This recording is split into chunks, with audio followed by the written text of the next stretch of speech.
All right, guys, what's up, everybody? It's Danny and Gray's Cards and Toys coming back at you with a special kind of live stream tonight. I'm not going to be showing my face very much for a few minutes at the start of the show. We will, but afterwards, I will turn the cam around and we're going to watch a race and relive a very, very special day and moment and time in my life. I will give you guys a brief rundown of the story before we get started with the stream tonight and why we're doing this. I said it the other week.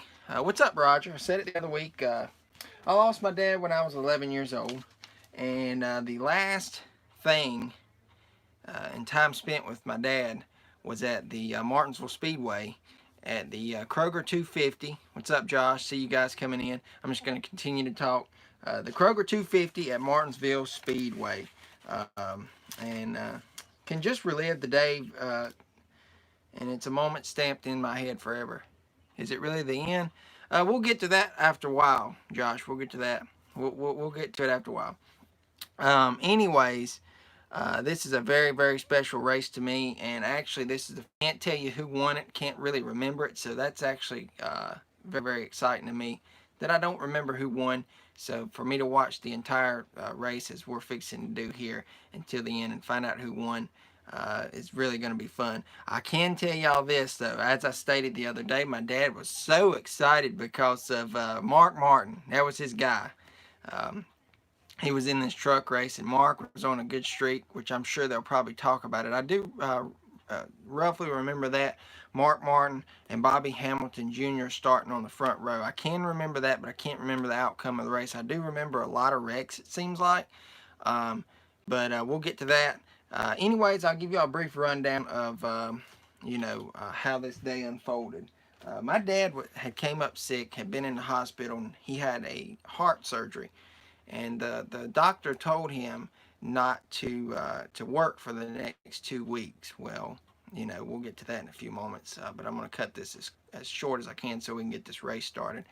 Anyways, told him that he was to be out of work for 2 weeks because he'd had the stents put in and open heart surgery, etc. Well, we, were kind of wondering there if we were going to even get to go to these races this coming, that coming weekend, because he was in there throughout, 2 weeks prior before that. And he told that doctor every day, he said, "Doc, am I going to get to go home? Am I going to get to go home?" And he would look over at me, and it was, really, really hard for me to see my dad like that in the hospital. There were points when he wasn't talking and stuff, and they had him hooked up to all the machines, that I wouldn't even go back there and look at him just because it was so, horrifying for me to see. But we'll get off of that. Anyways, he would tell that doctor, "I got to take this boy to the race. It's race time coming up. And I got to get out of the hospital, Doc." And he's like, "Well, we're going to have to see about that. But, if you do go up there, you need to be careful. You need to have a wheelchair, and you need to be rolled around, because you don't need to be walking, around up there and putting a lot of stress and stuff on your body where you just come out of the hospital. If you get out, that is, if." And that's what he kept saying. And he said, "Well, they can go if, ends, or buts, Doc. Friday, I got to get out of here because Saturday we got a truck race to go to." And I told him several times, I was like, "It's okay if we don't get to go. I understand." He's like, "No, this is something that we planned months ago. We got these tickets. We got to go. We got to go. We got to go." Uh, I don't know. I know what Josh is talking about, Raj. I announced today that we were going to be ending Danny and Gray's Cards and Toys. That's a different topic at a later time. Anyways, back to the story. Doctor sent him home. He got to leave Friday evening, and I was excited. And we got. Are you guys getting a swirl? I'm seeing a swirl on my end. It's still no, it's not doing it. Anyways, he got to go home, and we was gonna go to the race. Well, we got a wheelchair from a friend of ours, and they let my dad use it. And my dad was the type, he didn't like relying on stuff like that. And he was like, "I don't want to go up there to that track in no wheelchair. I don't want to go. But I guess, because I promised you, and it's a family deal, that I'll do it." So sure enough, we rolled, and me and my mom took turns pushing my dad around in the wheelchair. We wound up sitting in the handicap area in the stands. They had just recently remodeled that area, and it was a really nice facility. He got to roll up in his wheelchair, and we got to sit right beside him in the stands. And I'll point out to where we sit once we get going here. Roger knows that area. They have the little section where you can roll back and fold the chairs out. But anyways, before we get going, that was my last day spent with him. Very, very special day. And I wouldn't had it any other way, guys. It was just awesome. And that's why Martinsville Speedway and that's why NASCAR means so much to me, because really, that's kind of one of the last things I can hang on to and remember my dad by. So for all the haters and people who always, want to talk junk or say something about NASCAR, etc. over here on my channel, there's your reason why. So do want to share something with everybody. We found this today. There's the original Martinsville Speedway ticket envelope. And check this out. Check this out. This was Dad's ticket to the race, guys. I still got it. Adult ticket, $35. Kroger, $2.50, April 1st, 2006. Couldn't find the actual cup race tickets. I've got those somewhere. I've shared them on the channel before, but don't know exactly where they are. I just wanted to share a couple photos of my dad. There's Tim Mosey. He's getting his little shout out. What's up, Chris Cook? How you doing, man? This is a special stream today. Tomorrow it marks 14 years since my dad's passed away, for those of you. Just wanted to share these with y'all. You can always see we were always doing fun stuff together. This was once when we went to the beach and going down the road to Myrtle Beach, and there was a monster truck, and he's like, "Hey, Mama, turn around, turn around, turn around. We got to take this board and see this truck." And that's just the relationship that we had. You can see there. Here we are. Obviously, y'all can see where that's at. That's our little spot. We always sit in the family section on the back stretch. Now there is actually, those seats are no more. And you would, you'll see like the little billboards and sponsorships covering up those seats. You was in the pits that day. Yeah, see? Didn't even know you at the point in time. But here we are on the outside. I think that was like a little show car, and then we would do the simulators and whatnot. I think that's the day that my dad bought me the Jeff Gordon coat. It's in the bag there. I just hadn't put it on. But there you guys go with that. And here we are on a cup race day. This was a different time because obviously he's got, different stuff. So we always had fun, and always can remember going to Martinsville Speedway. Like, we would go religiously, guys. Every cup race we were there. So for the longest time. But there we go. There's a brief intro. And I guess we'll get going. This is the 2006 Kroger 250 for Martinsville Speedway. Just think, guys, I was in the stands as an 11-year-old kid with my dad and my mom, and we were just having a family day out. And little did I know the 2 hours that this race took to run. Those were some of the final hours that I would, be spending with my dad. So just keep that in mind, and hope you guys enjoy this. And thanks everybody for stopping by. So here we go. Y'all let me know if the sound is good. We're gonna get the light cut off here. One thing's been consistent this season in the truck series. High banks. There's some fierce racing going on Long Street. I never got to see the TV output of the race, so this is pretty interesting. These fans in Atlanta are loving this. But now they come back to where it all began.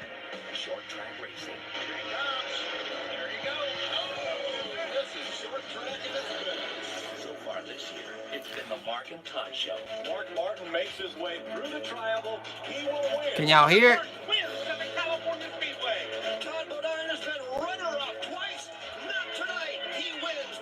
Now with tighter turns, heavy braking, and bumper-to-bumper racing, it could be anyone's race. Oh, Ted Musgrave. Wow. That's pretty cool. Jack Sprague. Truck racing is over. Now on speed. Is it good now on the volume, guys?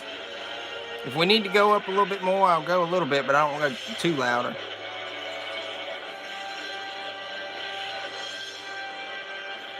We sat right in this little area, guys. There's a little walkway. The stars of the series are getting ready for race number 4 of the 2006 season. Speed's coverage of the NASCAR Craftsman Truck Series pre-race show is presented by Craftsman. A great afternoon for racing. Partly cloudy, a stiff breeze, and 82 degrees. Let's go trackside to the first member of our pit road crew, Ray Dunlap. Y'all gonna get me killed Thank you, Rick. You know, there was no for being question loud. when we began the 2006 season. Lots of people had their eye. Y'all gonna get me in trouble. Mark Martin at the wheel, 2 wins this year and a 2nd place. But Mark, we're at the short track now at Martinsville. I got to imagine you're There he is. Told y'all. Gosh, Man, Daddy was happy. That was his guy right there. I struggle here all the time with my cut car, but man, the Scott's teams gave me a great Ford F-150. I've been having a blast so far. Surprised myself qualifying, and I know the thing's going to race well, but you know, it's 250 laps, and there's Trying to let. a lot of things can happen, and you know, I don't. Figure know out for why. Sure. We got to make the tires really last a long time, and the brakes and everything else. So it's going to be a learning process. Okay, good luck to you today. Mark Martin will roll off 2nd. Krista? Well, if you watched our last Oh, race, Todd you know what can Bodine. be done. Mark Martin can be beat. Todd Bodine proved that in Atlanta. Now we go on to a short track, Martinsville, and you've been very good here, my friend. Yeah, I've grown up at Martinsville. I've been coming here since I was 7 years old, watching my brothers race. Onion head, they call him. Cars, and it's like home to me. In fact, I graduated high school just up the road, so Martinsville's home. I've always loved coming here. I've been fortunate enough to run well here in every division I've run. So you know, our Toyota Tundra is not the greatest. So everything's good on everybody's end. Y'all can see good. We got a good. I mean, I can't really do much better than this, other than. Was a lot slicker this morning in the cup practice, so we've got to where we can adjust it and get this one bird liquidator. Look at the guy back there. He's trying to get on Martinsville camera. finished 4th in this race last year. Let's go to his teammate, who was with Bob Dillner. The only other guy in that top 3 in the point standings is Ted Musgrave. Oh, wow. And Ted like was those in the guys, field. He has a top 5 finish in every race so far, but unlike those guys, you do not have a win yet. Is today the day, and how are you going to get it done here at Martinsville? You know, it's a typical Martinsville. Our truck, you know, the TNAC number 9's running really good, but lap times are consistent. It wasn't really fast to start with, but that's the way you got to be here. Very consistent. And, hey, it's short track racing. That's fine. Anything can happen. I did not even realize Ted Musgrave was in the field that day. Super late models he's talking That's about. pretty Ted cool. Musgrave hasn't won the Craftsman Truck Series in nearly a year. Through 3 races, the 4 top. Oh, wow. David Ruderman. Johnny Benson. Look at the name, guys. Eric Darnell. Wow. That's pretty cool. Mark Martin's got this standing lead there. Point standing. There's David. Martinsville Speedway, the paperclip half-mile that's hosted a truck race every year the series has run. 2 drag strips side by side with a U-turn at each end. You're watching the NASCAR Craftsman Truck. Roger, I don't know if it ever got clear on your end, man. Ain't nobody else having problems, I hope. Speed's coverage of the NASCAR Craftsman Truck Series pre-race show is brought to you by Craftsman. Craftsman tools are the official tools of NASCAR. Craftsman at Sears. Bobby Hamilton shocked the NASCAR family 2 weeks ago when he announced he has cancer. He told us how he found out and what his new outlook is. I've had broke bones. Rest in peace to Bob Hamilton. Wrecks. I've Wow. had street brawls. I've had somebody try to blow my head off. I mean, I've had a lot of pretty red stuff happen.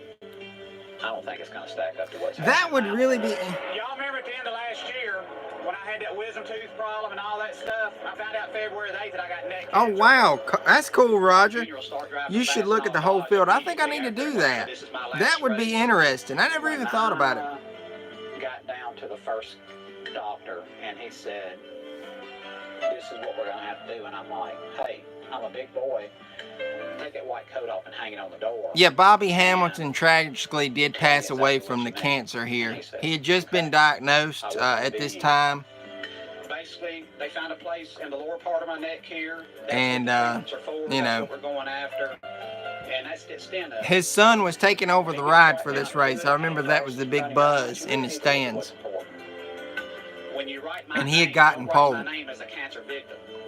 I I'm not a victim. From this moment on, I'm a survivor. Bobby Hamilton is the NASCAR Craftsman Truck Series champion. I went and had my first treatment, and I don't feel bad. I didn't have any side effects that they told me. We'll get the race going here in a few minutes, guys. It's just pre-race. It's only probably about 5 minutes more left of it. 24 hours, but I just feel different.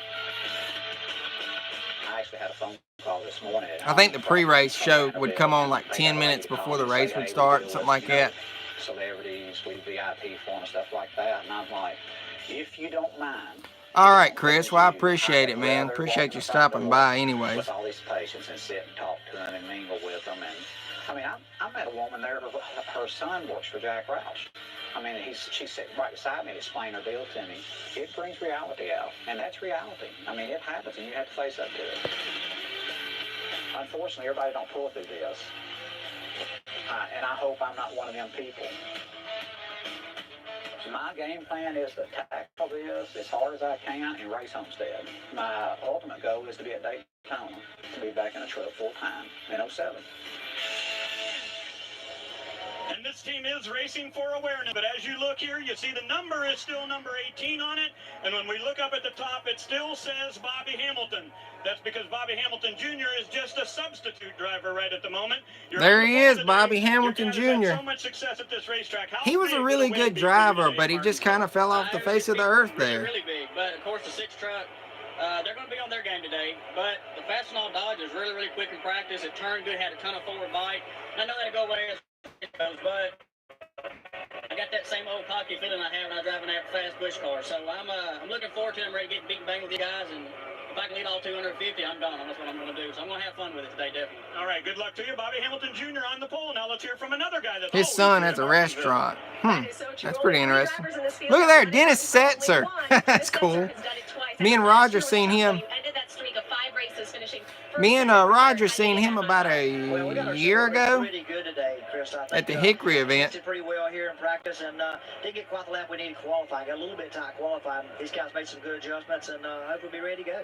All right, that's right. He's got to pass some trucks. He's Bunch of classic names in this man. As a driver won this race after starting outside the top 10. So yeah, he really did disappear after a while. What have you got? Eric Darnell's one late. Wow, this is one guy I wished I could get through the mail. I have an address I've sent off to him, and I haven't got him back yet. Is this half-mile speedway?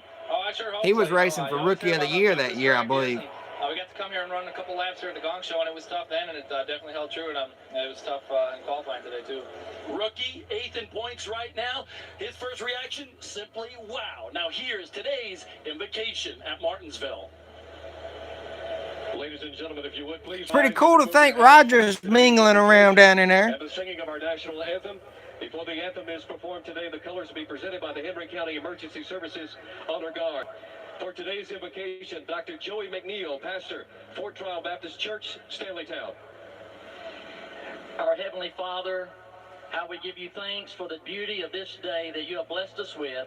And we pray now your blessings on this race upon each competitor, there's old Jack, and families, and upon every fan.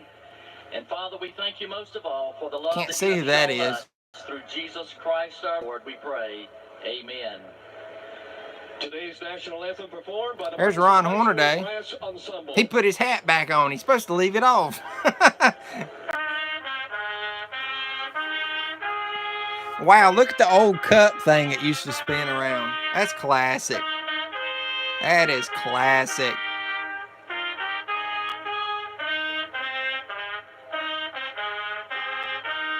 They've really done a lot of renovating and stuff at the track since then. I hear a train going down. There's an air camera. That's pretty cool. Y'all can hear the train whistle.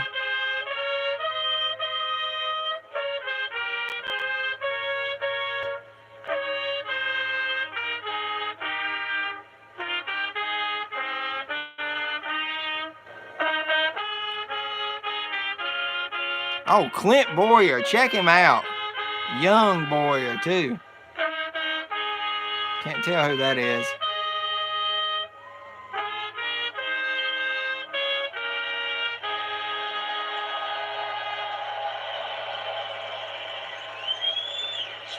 Man, look at the crowds they draw back then just for a truck race. Is that not epic? That's epic. Terry Cook, that's who that was. Racing in NASCAR. I've been trying to get him through the mail. Mark Martin has been the class of the field. Todd Bodine not wasting any time. Mark Martin is just too fast tonight. And this is the battle for the lead. Here's Bodine looking to the inside. It's been the Mark Martin, Todd Bodine. Y'all see that crowd at Martinsville draw just for a truck race, guys? California Speedway. Todd Bodine has been runner-up twice. Not tonight. He wins. 3 races in the book, and it's time for our first short track race of the season. Welcome to the NASCAR Craftsman Truck Series Kroger 250, presented on Speed 5 Valvoline. Look at that crowd. You're exactly right, Josh, man. It's nuts. We started the season at Daytona, a 2.5-mile super speedway. We go to California, a 2-mile super speedway. We'll get things going here in a few minutes. Well, now we're at Martinsville, a 1/2-mile short track. Phil, how does that change the philosophy? Uh-oh, I think he knows you, Raj. Racetracks you talked about, the pole speed was about 180 miles an hour. We talk about horsepower. We talk about aerodynamics. Here, the pole speed Phil is 95 Parsons. miles an hour. Ain't much change there. We talk a little bit Other about than horsepower. Rick We talk Allen about doesn't work brakes. for speed. He Yes, works for brakes, NBC very, now. very tight corners. You also have to be able to get these trucks turned in the center of the corner. They've got to get to go in the other direction. That's what's critical here at Martinsville. How about that? Most of these trucks will have their sides and fenders. So y'all know each other. Aerodynamics don't count here. Well, but you've got the tight constraints here, Michael. What will that do if somebody gets dropped back to the back of the pack? Hey, it causes trouble. You can get 2 strikes. Roger, do you know a Dave Cook? Like Dennis Setzer did a couple of years ago and run a mistake-free race. Yes, you can win. John Hall Guttering. Spin once and maybe spin again like you did last Is year. that the company there, Chris? 2 strikes and you're out. Across the street tonight, TNA. That's pretty cool. Hermie Sadler's wrestling gang is going to have a match over there. We're going to preview That's that pretty match cool. here on this racetrack. What we'll have here is about a 100 Wow. mile an hour truck wrestling match, and it's going to be a lot of fun to watch. Well, short track racing is always bumping and banging. Now we've had Mark Martin win the first 2 races, Todd Bodine win the 3rd race. Can we see those 2 have success at this track, in a short track? Oh, they'll definitely be good, but I don't think somebody's going to break it up this time. I believe there's going to be a different winner here at Martinsville today. Those guys were good on the big tracks. Are they going to be good on the little one, or will somebody upset their apple cart? So many more things can happen here. You can lose your brakes. You can get bumped and get turned around. We're going to have probably Michael Waltrip's over there looking like he's got a hurt arm or something. Well, He's we don't want to see holding his arm. But it's inevitable when you go to a short track. Well, let's get this one underway. Let's go down trackside for today's command. And now, race fans, for the most famous word. That guy still does the Martinsville stuff, that voice, to this day.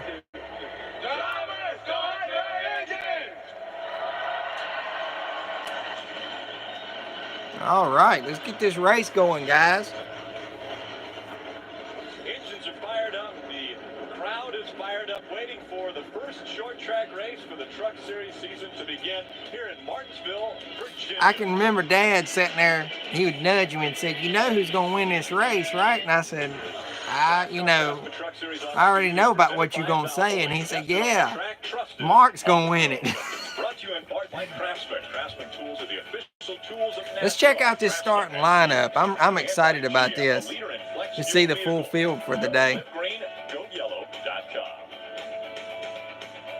They call this the paperclip, Martinsville Speedway. The reason for that, long straightaways, tight corners. And Bill, you said so correctly, getting the truck to turn and go the other way. I hope I tell the temperature that day. What's up, Kevin? How you doing? Look, there's only 12 degrees of banking in the corners, and the straightaways are flat, and they're 800 feet long. When you get hauling the mail down to that turn, making that truck decide to go the other direction, that's a handful.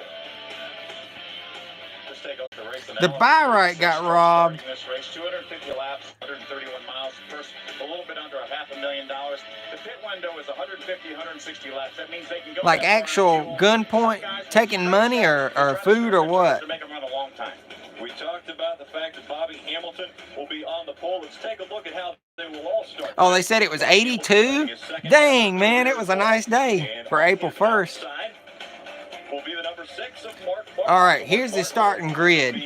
Right in the front of this field at the start of the race. About 4 1,000ths of a second, Rick, that's all. They both ran an 89. One of them had a 5 on the end, the other had a 1. Check it out, Rick Crawford. Ever started Martinsville, one of 15 drivers. Clint Boyer. Wow. Rick Crawford, former winner here on the outside. David Reagan, check him out. Great qualifying run for him. First time he ever seen this place was yesterday afternoon, so great starting spot. Good run for David Reagan, also in the third Roush truck. Mike Skinner. Mike Skinner has won at this racetrack. A lot of familiar names there. A lot of people talk about Johnny down in the garage area. Oh, I think they showed that on Facebook there, Raj. My cousin was telling me about it. Got some meats or something. It's old David Starr.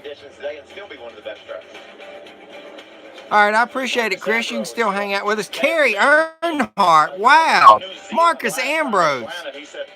That is cool. We have nothing to do with New Zealand. A little bit south of Australia. Butch Miller, I'm trying to get back from him in the mail. Bill Lester was there that day. Didn't even realize that. David Strimmy. Aaron Crocker. Wow. Steve Park. Chad McCumbee. That's cool. I got a friend that lives down near the beach that's kin to him. Did not make this field today. Qualifying was held. That is a not able to be fast enough to make it into this field today.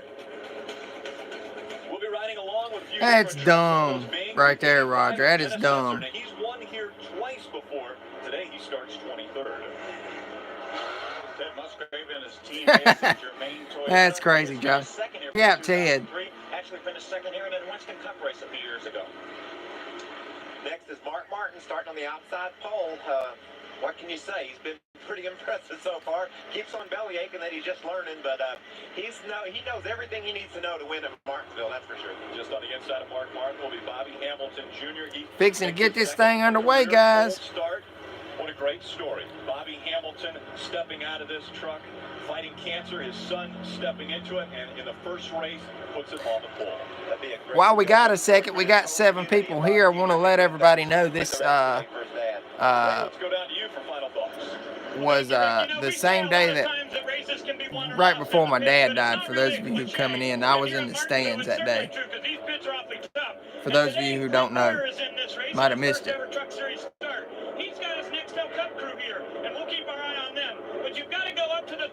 Look at there, we were setting up in that area. Guys on the roof have some names up there you may be familiar with, like Bobby Hudson, Joey Meyer, Bob Jeffries, Steve Neal, and Mike Dillon. These are guys that spot for Nextel Cup teams, and the spotter today can make a big difference because things. Oh, was it really? So fast. Wow.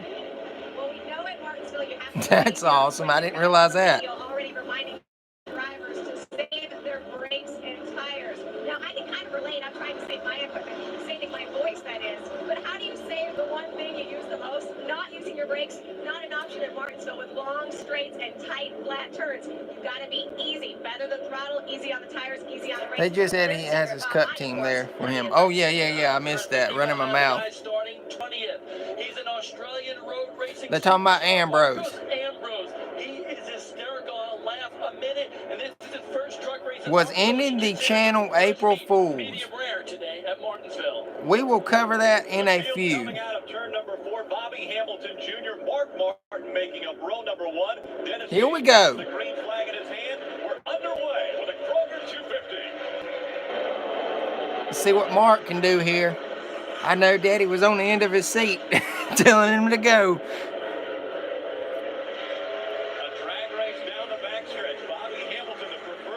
He's holding his own on the outside pretty good. There comes Clint.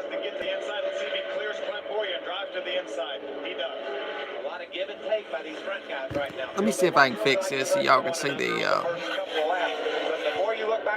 having problems. It's game on right now. They're doing everything they can to make sure they put trucks between them and the leader. You know you still got 15 or 16. The leader's got to get around before he can lap you. Y'all can see the top ticker, I guess, a little better now. Getting it smoothed out so that you don't get lapped early in the going. And Michael, normally we don't worry about a little bump in here and there, but these drivers want to keep their brake ducts. They'll have 3 hoses going to these brake ducts. They want to keep. I was at that race. Oh wow, you was at this very race? That's pretty cool.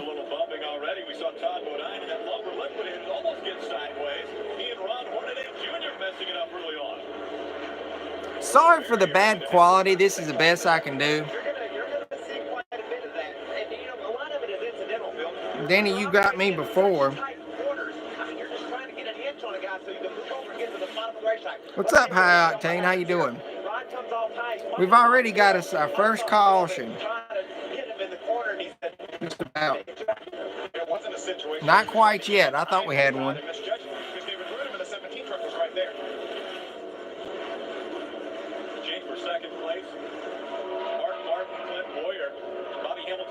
Doing all right. Nope. April Fools. God, I'm gonna have to cut this tablet off because it's just killing the stream.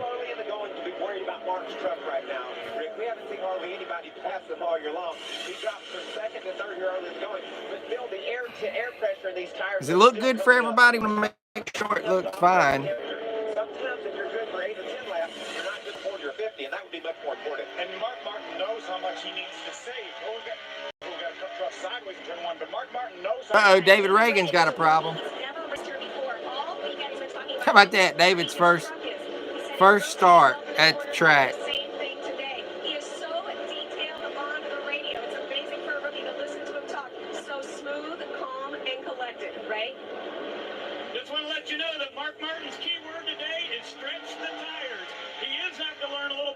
Uh-oh, the 15.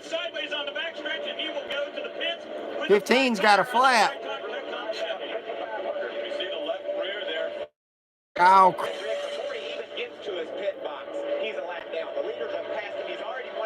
Well, trouble for the 15. Uh-oh, look. The 20. Ambrose. They're going to make some contact. That's more than cut it down immediately. Slaps the wall coming out of 2. You see another angle of that. Not giving him a whole lot of room on the inside. You can see the tire already flat here. Watch Jack Sprague, the 60 truck, come along. Got 10 people here, guys. Appreciate y'all stopping by. Yeah, he cut it down good right there. He's lucky he's got a left front. What's the trouble here for Kyle Krislop? Now you'll see that he has the Best Buy crew from Nextel Cup working on him, but there was some damage in the left rear, and they were not able to get the tire on there. So they had to drop the jack and pump the thing back up. A little extra time here. He's going to lose at least 4 laps on pit. Wow, 4 laps. He's going to have a rough day. Getting a report that the 15 truck was black flagged because he was not. The 21, we have trouble. Uh-oh, that's John Wood, ain't it? I believe. Did not make the commitment line. He came in First caution of the race. So he will be black. What's up, Funkin'? How you doing? No, that's Bobby East. I thought John Wood would have been driving the 21. Plus, he'll be the free dog. The Aaron's free dog. So our first caution comes out at lap 12. All the trucks with the exception of the 15 on the lead lap so far. See how many can stay up there when we come back. Wednesday night on Speed, it's an all-new Unique Whips. Will's upholstery specialist demands a raise, but Will sends it packing. Plus, the intern. Meanwhile, 2 Mercury Milans are customized for a red carpet unveiling. Don't miss Unique Whips Wednesday, 10 Eastern on Speed. First caution comes out. That means we've got. He's going to get the wave around.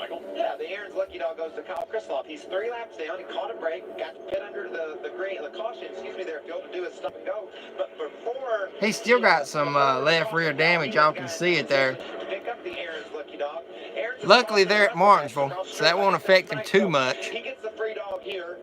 And then if they get mad, I think we should pluck them out of the track and take them over to the wrestling matches and let them fight over there tonight. Well, there'll be some people mad after this, right? And I'm sure we can get them talked into going over there. Especially right after it happens. Yeah, Hermie Sadler had a TNA live pay-per-view event, I think, or something going on after the race that day outside the track. That's what Michael's talking about there. He should be able to. He probably have to start the end of the long line. He starts the end of the long line. Walking around outside. Focuses on Dennis Setzer and his back-to-back wins here at Martinsville in 2002 and 2003. His first win was a record-setting performance coming from the 33rd starting position. Oh, Dennis Setzer. He followed that up, the win starting from the top 5. Dennis Setzer, the only driver to win 2 races in the 14 events run at Martinsville Raceway. Our Fast and All flashback.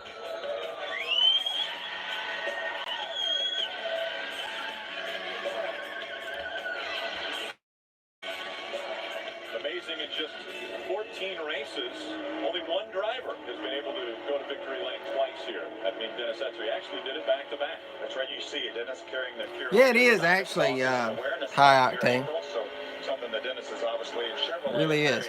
Very in tune with. their fuel tank. That's a wonderful sponsorship for that team. There's the Cure Autism Now website. If you go Working there, lap learn 18 more at 250. about April, which is Autism Awareness Month. Yeah, it sounds about right for you, Funky. You know, it's all right. At least you made it.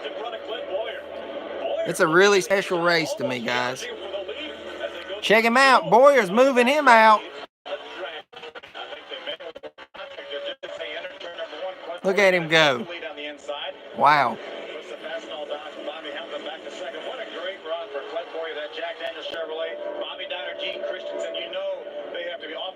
Uh-oh, got another spin. Big problems in turn 3 and 4. That's a 0.8 of Butch Miller. If y'all like Rex, here you go. God, he's smashed up real good. Makes a pretty hard contact. Obviously busted the radiator. It's going to be a long repair for that Hemi Dodge. Wow. They'll need to get that thing straight to the tip still. He doesn't have any water in See it. if we can take a look at what happened. There's Dennis Setzer, the 85 on the inside. Marcus Ambrose, the 20 on the outside. Looked like Jack maybe hit the curb, bounced up into the 0.8 of Butch Miller. The 0.4 of David Strimmy had nowhere to go. Steve Park. So Jack Sprague cost that. A bit of contact with the back of the 0.4. Well, you could see Jack. He was up inside of Butch Miller, down on the apron. I guess Jack felt like he was far enough in there that he was going to go ahead down in the corner and see if Butch could hang on or not. And he wasn't able to. Yeah, that's what they did there, Raj. That's what I was talking about. And so with our second caution, DNA Wrestling. I don't know if they're still around. Impact Wrestling. Yeah, we seen David Strimmy back in December. Me and Roger did at the Stocks for Tots event. Team, the Virginia High School League AA State Champions, this morning led their time with the NASCAR Foundation. NASCAR Day. Huh, that's when they had the old gravel lot. Now all that's paved. NASCAR Day pin. NASCAR Day is May 19th. To get your pin, go to NASCAR.com/NASCAR Day. You know, that team was 13-time state champions. How about that? Pretty impressive, Martinsville High School. My daughter was part of 5 state championships at her high school. Some schools just have a dynasty. Right there's where me and Roger hang out all the time. In its 3rd year, The old tent. That's where you get your autographs at Martinsville. Donate to that initiative. Who's racing late models now? They will receive the green flag. Bob Dillner. David Stremmy's truck behind the wall, major. Uh-oh, Jimmy's got some problems. He was in the wreck there.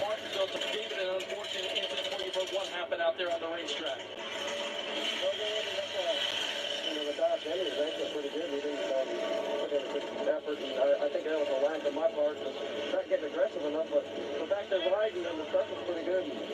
Somebody spun in front, we're all checking up, and there's a truck just sitting there. Everybody jammed up. I guess that's just Martinsville here. So.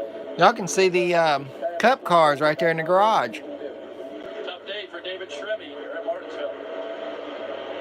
Green flag flies are back underway. Clint Boyer just in front of Bobby Hamilton Jr., Martin, David Reagan, and Rick Crawford.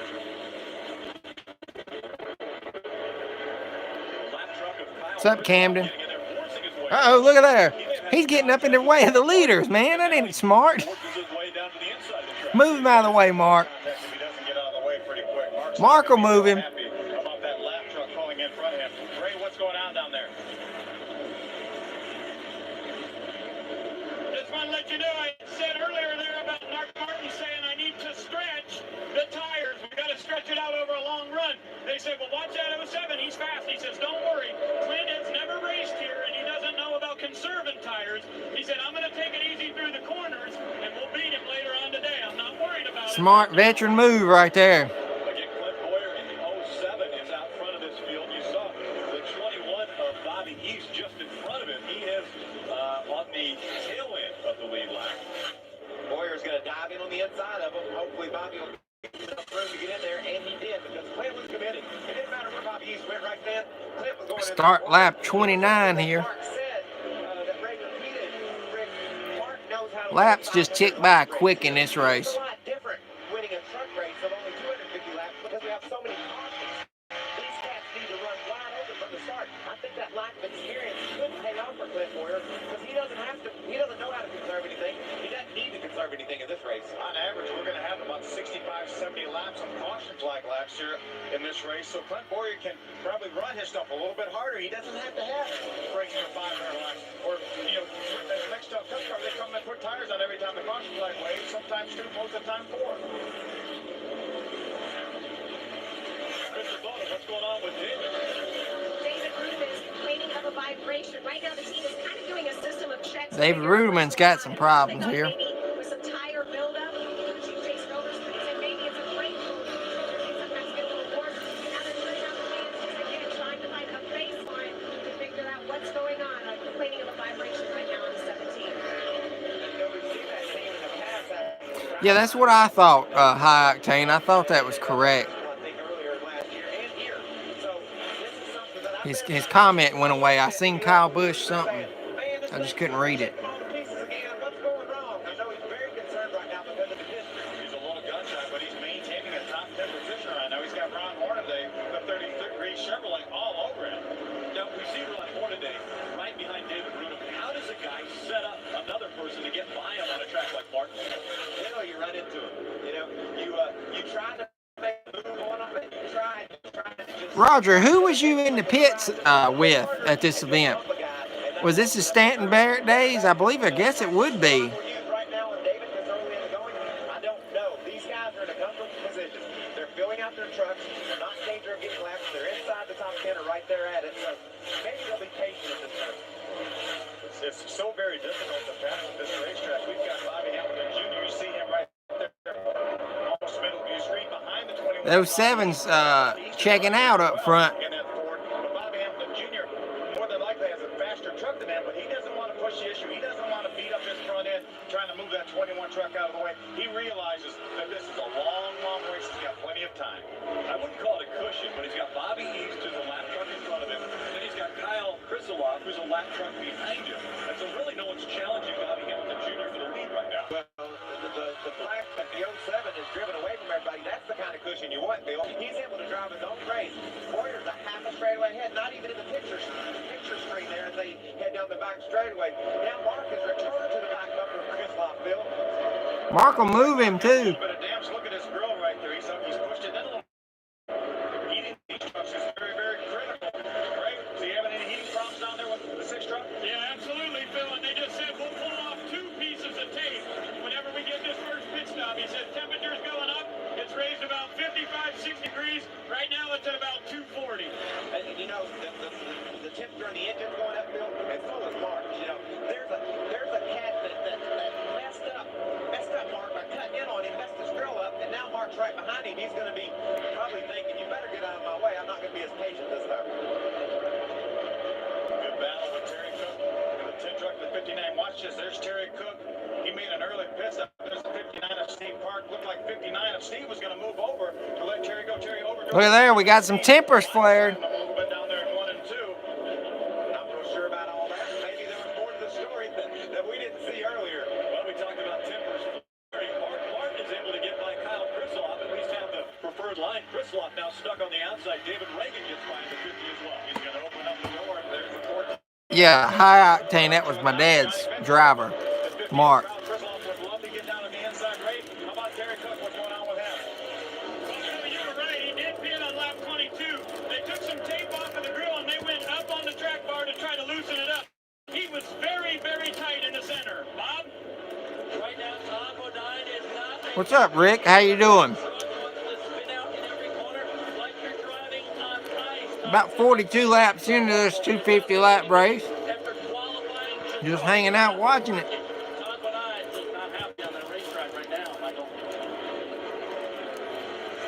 Well, Todd Bodine might not be happy to guess him. Clint Boyer is very happy in his first ever NASCAR Craftsman Truck Series start. He leads the field around Martinsville Speedway. Tomorrow on Speed, with to a race intensity with the all-new NASCAR Race Day, built by the Home Depot. The definitive NASCAR pre-race show returns live and unfiltered from the paperclip.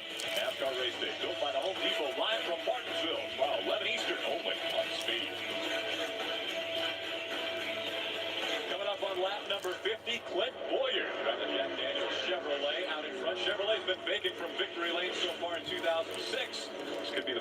for them. He looks like he's pretty serious about changing that. What a start. Warriors running away with it. Consistently has the fastest lap, too. You keep watching the computer monitor. There's Rick Crawford, the circle bar truck, number 14. He's in the 5th position. He's having a good run. He's a former winner. There's Bill Lester, I believe, or either that's Johnny Benson. Again, Johnny's running strong. A lot of people felt like he That's Johnny Benson. Maybe a little adjustment, a little track position. Johnny could get his truck to victory lane today. Look at him on the inside of Crawford. Just taking a look at Rick on the inside, not quite able to pull up there. Back in the 7th position, Joey Miller in the 12th truck is having a good run. He's never, as you mentioned, I've never seen this place. He won a couple short track races last year in the ARCA Series. Bob, what's going on with Joey? Joey's having a great run right now, guys, but he's still searching for his line. Remember, this is his first time here, as Michael said at the top of the broadcast. Yeah, that is truly true right there. What you just said there, Hawk thing. That works best for you. Right now, Joey's showing a lot of patience around this night bull race. Ted Musgrave currently in the 8th position. Now, he started the season off following Mark Martin and Todd Woodine across the start-finish line at the end of the race. He's 2/3. Pretty good start and 3rd in the point standings thus far. Then he had a horrible race at Atlanta. He finished 4th. Check out Joey Miller there in the Herb Records truck. He is all over Kyle Krisolov, just like Mark Martin was before. Can't get around him. Ted's closed in some and bring his Skinner with him. You know, there's nowhere to hide at this racetrack. If you have trouble like Kyle Krisolov had, got laps down, you restart at the front, and maybe you don't have the fastest truck. There's nowhere to hide. Krista, what's going on with Ted Musgrave? Well, it's funny you guys mentioned hiding. Don't be surprised if he's doing that just a little bit. Ted Musgrave told me earlier this week. Yes, Ron Hornaday is in this race. He's in the 33 truck. Top 5 like he's done all year. As Ray talked about at the top of the show, and actually Bob did too, Ted Musgrave has not won here at Martinsville, but he has been very good before. Right now has a pretty good truck. It's interesting, they say, you know, he's just trying to be cool and win the championship. Well, everybody's going to finish 1st, 2nd, 3rd in the championship battle. You can't afford to finish 7th or 8th. Well, let's see if I can get a rundown on him. He's in 13th, Rick. Sorry, y'all can't see the ticker too well up top. It's a little fuzzy. It is on my end as well. That's somebody I want to see right there. Mike Skinner. I'd love to meet him. He was supposed to be a guest on a Dale Jr. download this year, but obviously that's down the drain.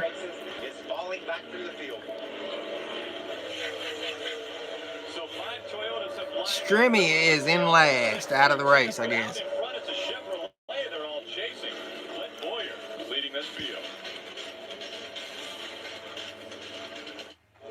Uh-oh. Steve Park. Really? That is cool. I know Goldberg does the intros at Bristol sometimes. Spring race. I'd like to meet Goldberg.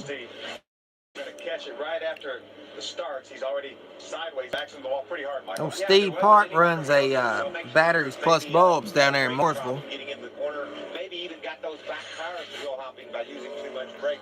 There's another lucky dog, the lucky number 13 dog coming at you. Oh, Kerry Earnhardt. That is really cool. I did not realize Kerry was in this race. Good luck this time against Lucky Dog. That's cool. Guys, I seen Kerry one time at a dirt go-kart track thing. Man, when I seen him, I thought I was looking at Dale Sr. one upside down the other. Hey, boys, let's bring it on. A 4-tire stop that truck just a little bit tight right now, Krista.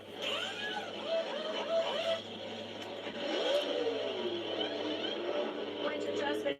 Tight is the story down here for Bobby Hamilton Jr. Also, they're making a slight adjustment. Earlier in the race, he said tight, barely. Now, a little bit more than that. He's off their road. Ray. Krista, Mark Martin said, "Are you off the grill?" And they made a track bar adjustment to try to loosen him up just a bit. Track position so difficult to get while you're on the track. If you can get it on pit road, that helps you out immensely. Well, we see some guys that have tried that, Rick. The 50 truck, the 17, the 16, the 85, the 77. Those were all trucks running around 10 to 15. Reagan was elected to stay on the racetrack, and the lead lap guys that pitted will be in behind them. Clint Boyer, that's crazy. He stayed on track too. It's interesting. See how this plays out. So Clint Boyer, strategy early on.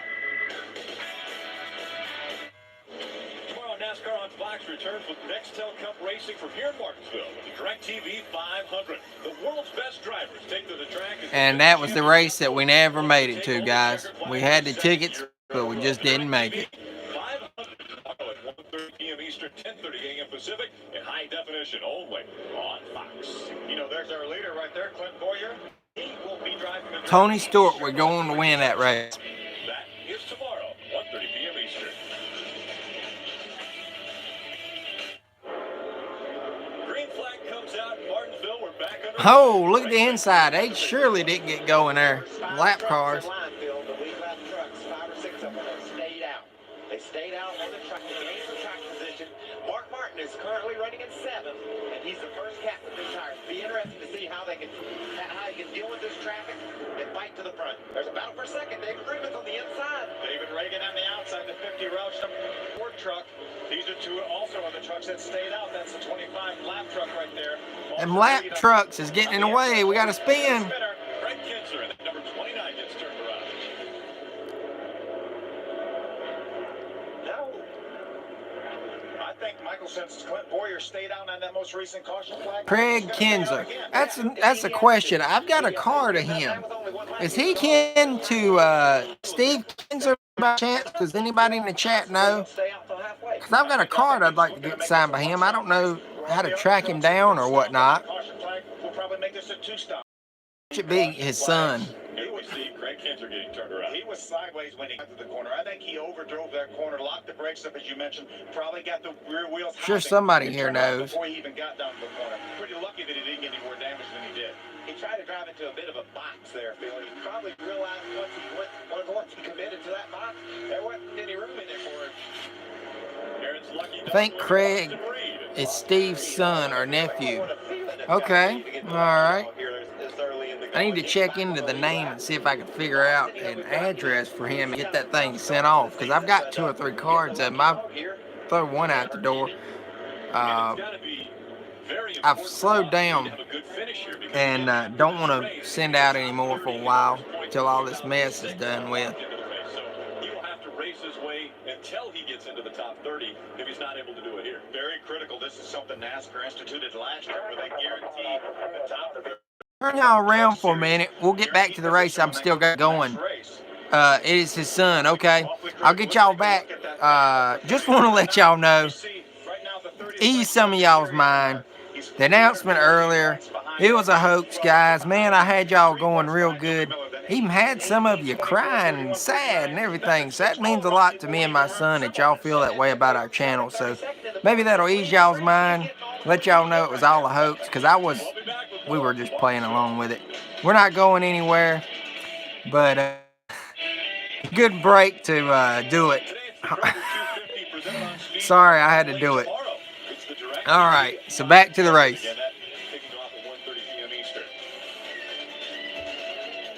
We've got 250 laps of excitement. They're going to have All right.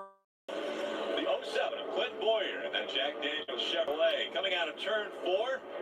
That's got to be pretty fun, leading the short track battle in Martinsville, Virginia, in a truck with Jack Daniels on the side of it. Clint Boyer's probably thinking life doesn't get any better than this today. And you know what, Phil? He gets to do it all over again tomorrow, but he starts about last. That's amazing that, again, first time here he is running away with this Craftsman Truck Series race, and then he will start 42nd tomorrow with a DirecTV 500. Completely different perspective. Clint's putting on a clinic. Different view. He won't believe these as he looks out his windshield tomorrow in that DirecTV car, what the scenery's going to look like compared to what he's looking at right now. Gaggle of trucks here. David Starr in the number 11 on the outside of Kerry Earnhardt in that 13. There's Ron Hornaday, the 33 truck. There's Tom O'Neill. Second points winner last time out in Atlanta. Not very happy with his truck right now. On that most recent pit stop, we'll see how it does. Phil, you mentioned Tom O'Neill second in the points. Mark Martin is leading the points right now. We just heard that Mark Martin is going to run another 7 races, so that puts his total to 14 races that he'll be running. So, in essence, Todd Bodine really will be our points leader if he can maintain the type of running that he's run so far, because Mark Martin won't run all the races. That's right. Todd Bodine will. Oh, we got a spin. I seen it. Here's a 4 truck. I just caught a glimpse of it. He got loose off turn 4. I still remember about those lost car keys. Yeah. Timothy Peters, local racer there. Big crowd favorite always when he comes to Martinsville. Got him a flat, beat up truck now. Yeah, I think so. See right here, Phil? That's the exhaust pipes coming out the left side of Timothy Peters' truck. If they go out the right side, which many of them do, and you bump into a guy, it'll cut you left your tire down in 2 seconds. Already spun out, already had a flat right there. Yeah, may have some contact. I told y'all I remembered quite a few cautions. So now the wow Ford for Jack Roush doing a nice job avoiding Timothy. Simply wow. I believe that's a cleaning. It is like a degreaser, a cleaner. Absolutely. Tire went flat, caused him to spin. We think maybe there was probably some bumping inside of his truck. Yeah, I guess I did get Josh pretty good, I guess. In the middle of so many trucks. Got quite a few of you. After he spun out. Tough drivers, but they're smart drivers. Made a little contact with the side of Matt Crafton after he. Oh yeah, Timothy's a nice guy. Conway Transportation number 60, right behind this. And look, Jack Briggs had to slide in. Actually got a little contact with Ted Musgrave in number 9. It looked like he and Ted, I tell you what, man, it's tight at Martinsville. You just don't have no room. On this most recent restart. All right, Bill, we're looking at the Lucky Pass guy there, number 20, Aaron's Lucky Dog, and Marcus Ambrose. The reason why Ted was so far back, he got one of his strikes, and he got it before the 100 lap mark, so he can overcome it. But he, you can see here, here's Marcus Ambrose. He's our Aaron's Lucky Dog. Looking good. So are y'all enjoying this? I'm having a pretty good hangout time. Everything's going well for him now. He's going to get back on the lead lap. Well, you had started to talk a little bit about Ted Musgrave and his first strike, and that's the reason he was back in that. You can continue that when we come back after this commercial. He was beaten. Green flag just flying as the trucks make their way through 1 and 2. That's Clint Boyer still out in front of David Rudeman, David Reagan, Mike Bliss, and Dennis Setzer. Got the lap truck from 21 to 5 East. Johnny Sauter from 0-2. Also 1 lap down on the inside. Really getting stacked up down in the corners, Phil, when they double up. The 16 truck right there. I remember Travis. Look at that, 3 wide. Aaron Crocker. They're gonna move her. Aaron Crocker in the middle, and here comes Gary Earnhardt up the inside. Johnny Benson actually made that pass on the outside of Martinsville. Was that a miracle? A lot of people working with him on it. Every lap but a few. We saw early in the race while we were commercial break, Mark Martin. About 5 or 6. He's still out front. On the outside, good strong power move. What's going on with Aaron? Oh, really? That's cool, man. Well, glad we could do this, and I tell you what, I bet you my dad's smiling right about now.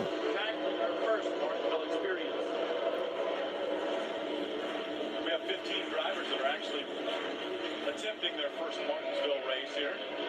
In the middle of attempting it. Mike Skinner, the number 5 Toyota. Todd Rodine, the number 30 of Lumber Liquidators Toyota. And behind him, Aaron's living, Phil, as you look ahead there, up to her, the Cheerios Dodge there, she's living what you said earlier. There's nowhere to hide. They're going to come at you every lap. You can't ever find just to sink into and learn. You're constantly on defense. you're going to get hit in the back. You're going to hit out east on the left side. You're going to get hit on the right side. You're going to be bounced around like a ping pong ball. We saw another rookie force himself down. That was Kyle Griswold earlier who did it right in front of Martin. And we've seen how that worked out for him. Mark just about knocked his grill out to show him how much he didn't like that. Clint Boyer is continuing to drive away from these guys. His truck is performing now just like it was before we went to caution. Bob, what do you know about Skinner? He's not up to his normal speed tonight. No, Michael. Mike Skinner having a pretty tough day right now. That truck is really tight. It doesn't want to turn in the corners here. He says on the next pit stop, that team going to make a 2-pit stop race here. They are going to try to free that car up. But Michael, he just said something over the radio that I thought was pretty interesting as we watched Mike get into the back of the 29 car there of Kinzer. He just said, you know what, I'm trying to arc the corner differently. Get up high and arc off the corner. What is he trying to accomplish there? Well, that just gives you a chance to make the corner wider, Phil. He's able to, you're going to have that every lap. I got to quit looking. It just gives you an opportunity to try to make the turn longer so that the truck doesn't have to make such a sharp apex in the middle. You swing in on the outside real wide, try to make the apex Guys, if I missed something in the chat there, I'd step out for a minute. Somebody's got their front nose took off. I probably missed some of the chat.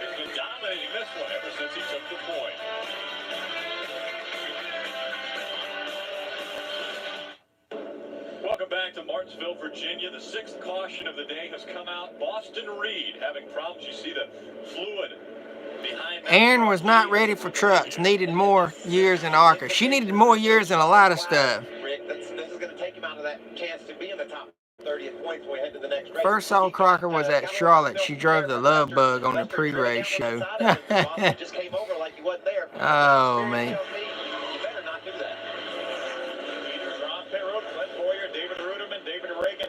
All on pit road. A couple of trucks still stayed out. Krista, what's going on? The 17 just pulling into a spot. David said his truck's been giving up a little bit on the front. Darrell Walter told us to remember his truck to be smooth. I believe I've checked out some of those races. Now realize he's got his cup here. Shane Westerberg and Tommy Wallace are the tire changers. Now these guys have a little bit of a challenge. Getting around the truck is a little different. I really do appreciate you guys hanging out like this, though. The fuel is in this thing plenty. Clint Boyer has said the truck is excellent. He will be the first to leave pit road of the guys that came in. No, the building didn't go nowhere yet. I think they're going to come back and get it there, Raj. And look at there. There's Darrell Waltrip. As his truck makes its way off the pit road. Yeah, we're just having to do what we got. This ain't on TV right now. I'm streaming this. The NASCAR Craftsman Truck Series on Speed is presented by Valvoline. Tested on the track, trusted on the road. And brought to you in part by Toyota. Choose any direction as long as it's forward. Toyota. The Speed Channel ain't even around no more. Well, it is, but it's Fox Sports 1. Aaron's lucky dog. There he is, Bobby East. He's been back. I was only 11, so I don't remember some of these guys. Stayed out. He will take the green flag and lead at Martinsville. He is the only truck right now on the racetrack that has not made any pit stops. He's got Mark Martin, who obviously leads the brigade of trucks that have made a pit stop. So sure looks like he may have a one pit stop strategy for Dennis Setzer. And you know, he started 23rd, Bill, so he had to mix things up a little bit. You know, Mark started right on the front row. It was easy for him to pit early and then do it again. Dennis had to take a chance. Bob, is that the story? It's exactly the story, guys. That's why they pay you guys the big bucks. I've been speaking to Eric Phillip, his crew chief, and he said, you know what, we started 23rd, we've been patient, but we need a little pit strategy. You see, Mark pulling up the tailgate right now, but it'll be a one-stop race for Dennis Setzer on this next caution. See, guys, I think that there's Eric Phillips right there on your left. I think if Dennis Setzer stops in 25, 30 laps, then I think the majority of the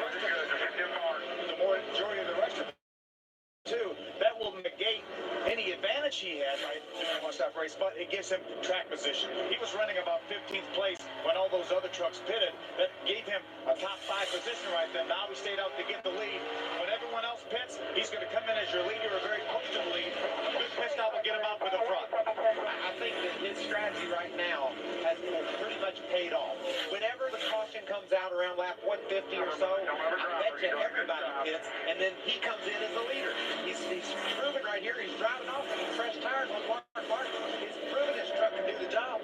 And he won from 33rd in this very racetrack, the farthest back. But we got a spinner over in turn 2. Spin in turn 2. Imagine that. Getting spun around in that Betty Crocker number 98 Dodge. Let's get ready, guys. She needs some tires. Start it up and come on. Aaron's crew telling her to get ready, get his pit crew ready in case they need some tires. So another caution coming out at Martinsville. This is the 7th caution. I'm trying to get a rundown on whose autograph I've got in this field and who I don't. I'm writing down the ones that I don't. I'm working on it now, and I'll give y'all an update here in a few minutes. Live coverage of the Formula One Australian Grand Prix. Race 2 of the F1 season from down under. There's your Richard Petty Tower. Well, guys, I think you have a direct radio confirmation into Dennis Setzer's truck, because he just said, you know what, guys, apparently the tires are okay because we pulled ahead of Martin, and you know what, I don't think we should pit actually until those other guys pit. So I think they're reading your minds up there in the booth. Krista? Well, I don't know if I'm reading any minds down here, but David Reagan was hoping to be... Remember seeing old Dennis Setzer, Roger, back at the Hickory event? He was pretty nice. Now they're saying if the leaders come in, they will come in. It's pretty crazy seeing David Reagan with no sponsors there. Well, I'm going to tell you that the guys in the booth don't have any idea what they're talking about, because yes, Dennis Setzer. Oh, wow, that's crazy, Raj. Clint Boyer will not. He's done pitting today. He came in at 103, and when those guys all pit, the Jack Daniels Chevrolet will be back out front.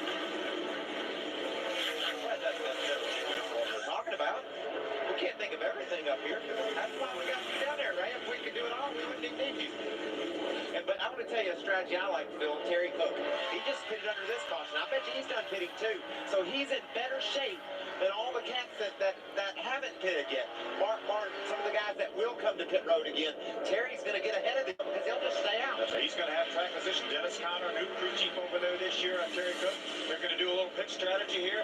He's got a great opportunity here to get the lead once the caution flag comes out and all these other trucks come out pit road. You see our biggest movers, obviously Dennis Setzer, 22 positions up from where he started in 23rd. But you know, on lap 111, Setzer ran his fastest lap of the race. That tells you something about how well that truck's working on the older tires. These guys are mixing it up, huh? Johnny Sauter, that 02 Team Copaxton Chevrolet. And now Rick Crawford and David Starr get into it. Fixing to let y'all know the ones that I don't have here in a few. We're already at 100. Oh, there goes Boyer. Leading all them laps. Look at him. Wow. That changes the game for him. Got some left side damage there on the rear. It's pretty close to the tire there too on the back side. Let's see what happened. This is a case where no one worked with one another. 3 wide going into the corner never works at Martinsville much.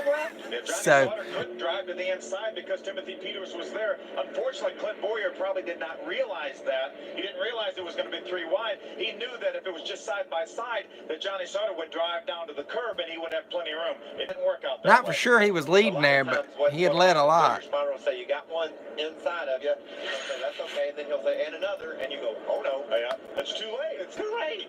Robert Richardson.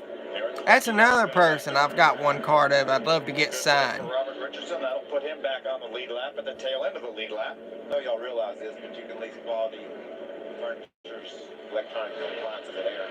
That's what they do. But Clint Boyer, the 07 truck, is on pit road now. He had to alter his strategy. Here you see him right there, the Jack Daniels Chevrolet. But this is a strike. It may work out better for him because he's going to be just like Terry Cook. We know that everyone else in the field other than Terry Cook is going to pit probably at about lap 150. Here comes Mark Martin in the pits right now, right? Yeah, Mark Martin will come down and get a wedge adjustment, and also Clint Boyer. This did alter their strategy, as you said. Just a All right, I've got the field. The ones in the field I don't have. And I think it's 34 trucks in this race, or 33. I'll see in a minute. They're okay, so back to the racetrack. These guys still have a set of stickers here to use. There's Todd Bodine right there. He's going to bring the lumber liquidators. Toyota in. You see right side tires and chassis adjustment. Going to go over to the left side. This will be more than likely his final pit stop of the race. These guys are starting to do what we thought was a good idea when we saw Terry get earlier. Then we saw Warriors. Yeah, that is exactly right, Roger. He, you don't mess with him. Early because there's going to be so many cautions. You can see Mark getting 4 tires here. Saw the sticker. Let's see how many trucks was in this.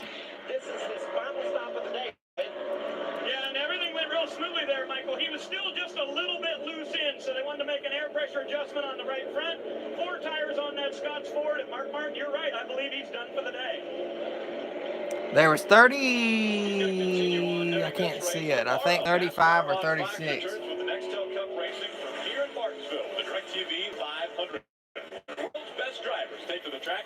Defending champion Jeff Gordon looks to defend his win and looking for his second checkered flag in a row tomorrow. The DirecTV 500. I believe it's 35 trucks in this. 10:30 a.m. Pacific in high definition only on Fox. Ooh, it looks good too. High definition on Fox from Martinsville with the brakes glowing and people running into one another. You're running this race tomorrow. How's your And four, That wasn't the greatest one I ever had. 124 of 250. Sorry, it is up top here, but it's kind of hard to see it. It's the best setup I got for it. I don't have 14 of the guys that's in this field's autographed. Get y'all names after a while. Lap 125, it's basically halfway here. The reason why we're having to watch that Martinsville, these double foul restarts, people aren't jockeying for position. They try, you might be on the lead lap, go down to the inside, trying to get position on the guy you're racing against. Then you come up on a lap car, and you have to truck shift, and then you have to go through lap in order not to lose all your momentum. So Yeah, that's okay, Rick. It's kind of hard to see, I guess, anyways, but we're doing the way we can do it here, I guess. Oh, Dodge was in the field then. That's back in the glory days. It's good to see those Dodge trucks out there like that. You see Rick pushing him through the corner. He did not appreciate that lap truck jumping in front of him. And then there's nothing. No, I don't think Gray understands what April Fool's is there, Camden. He don't even understand why we can't go outside the house and go places like we did right now. Rick's going to drive down the inside, but in the meantime, he lost a position to Johnny Benson in the 23 Toyota. Here comes Joey Miller right behind. Kroger got some pretty good damage to him on that left front, excuse me. I'll tell you, the more I see... Bet you none of these trucks came out of there without a scratch. Everybody left with some type of damage at this track. Yes, Rick, it was an April Fool's joke, bud. I got quite a few people with it though. 29, that's Kinzer. Timothy Peters just got on the inside of him, needed that space. Just needed to give that man right there 1 inch. And didn't. Let's see what happened. Throws a caution, line him up again. What are you going to do if you're, I mean, you're kind of in trouble now if you're Setzer, the way these guys have cut in front of your strategy. He's got to come around a lot of trucks to get back where he's going. Here we go. Look at what happened here. See, there you go. There's Timothy Peters, the support truck on the inside. He really wasn't there. He should have given, as you mentioned, an inch or two, and that's all. Timothy kind of just spun him on out there. When people do that because it's uncalled for. I think that when you look at something like that, NASCAR should put that. Timothy kind of just dove in on him. All you need to do is give him an inch. Why can't we do that? Let's take a few inches off your. All right, so I'll give y'all a brief rundown of the guys that I don't have in the field here today. I've never gotten their auto. Let's see what we got going on with Setzer. Eric Phillips calling him in. Eric was not happy when he saw Mark Martin dive down pit road. He wanted Setzer to go on the same strategy as Mark Martin, but they take a round out on the left rear. 4 tires for Dennis Setzer here on pit road. Krista? I got 2 of the top 5. Give y'all an update here in a second. He's got no forward fight. Bobby Hamilton Jr. said also the truck is just hanging out in the corner. Rick Crawford also said they were dictating what they were going to do. Running 85, a little bit of left front fender damage, though. They're pulling some of the left front fender off the truck. Rick Crawford is off pit road. Phil, I love it. It's that Eric Phillips and those guys got frustrated when Mark pitted, and they didn't. They wanted to pit when Mark pitted. Mark was 6 trucks behind him. He didn't have any idea what Mark was doing. That's when your pit crew calls you on the radio and says, do whatever the people behind you do. Take a look at this. Bobby Hamilton Jr., Eric Darnell. That's what you call heads-up driving by Bobby Jr. He just didn't run over Eric and got her woed down. Didn't tear his truck up either. That was near miss of that other truck. All right, we'll give y'all a brief rundown real quick. Bobby Hamilton Jr., Johnny Benson, Joey Miller, Terry Cook, Darnell, that's Eric Darnell, Bobby East, Robert Richardson, Butch Miller, Mike Skinner, Jack Sprague, Kyle Kristoff, Kinzer, Reed, and Aaron Crocker. It's the guys that, and one girl that I don't have that ran that day. The rest of the field, I've got their autographs, so that's pretty cool.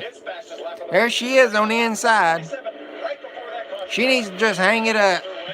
You mentioned David Starr leading now at Martinsville. We've had 4 different leaders: Clint Boyer, Dennis Setzer, Bobby Hamilton Jr., and now David Starr.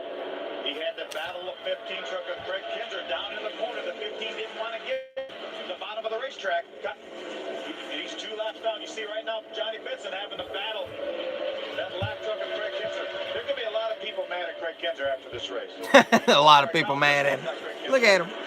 Craig Kinzer's just going to be mad at Timothy Peters. Just traded him out. But Kyle Kristoff is making some people angry. With the way he's driving that truck, getting in there and messing with the leaders. Johnny will have to rough him up, I'd expect, to get around him. Johnny was on his rear bumper as he went through that last corner. You see Johnny drive to the inside. Chris Loft's going to move over and give him some room. Now he needs to get room off the corner. That 15 truck's been just in the way, holding these leaders up. I've noticed it on several restarts. It's just move him out of the way.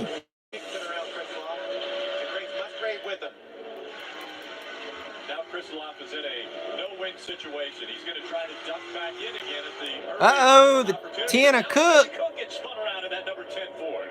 He was side by side with a 20. If y'all a big fan of racing, you see all the trucks try to avoid him from the inside and outside. We're just 10 laps past the halfway point at lap 135. yeah, I've got Rick's address. Of the day. Check this out.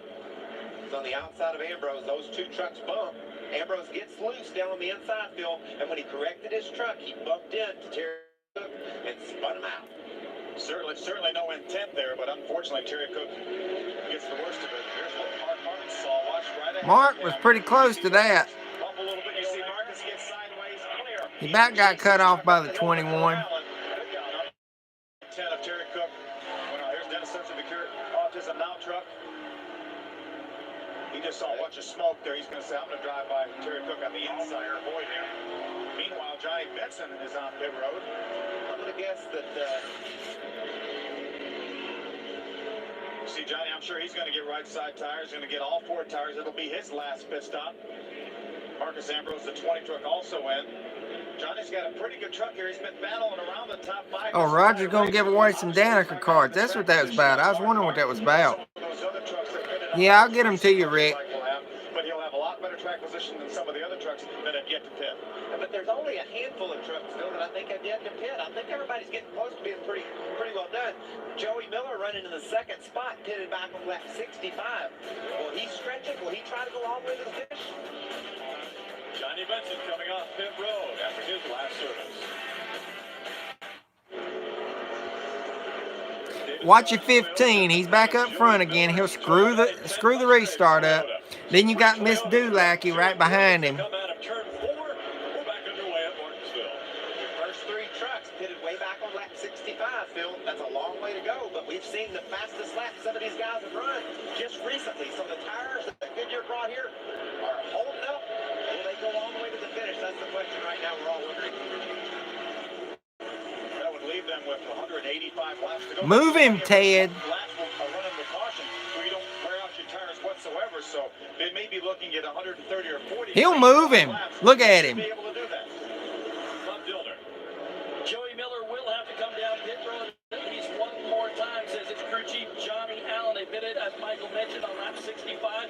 Joey not saying anything. Yeah, this is a mess, man. The 15 trucks in the way.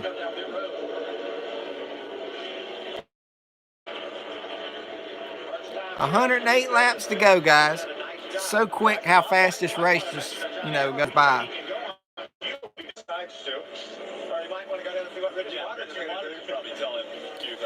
Roger, you ain't even got to ask him. I'll answer that one for you. Yes, he wants them. Because I know him that well. Well, I'll tell you, Rick, what he may want to do is go talk to Tony Furr, the crew chief for Jack Sprague. They did pit on lap 65. Just like I'm gonna say this in the chat to anybody listening. I'm always wanting Gordons. I'll take your Jeff Gordons off your hands, guys. If y'all don't want them, I'll take them. If anybody want to hook me up with any Jeff Gordon cards, I'll take them.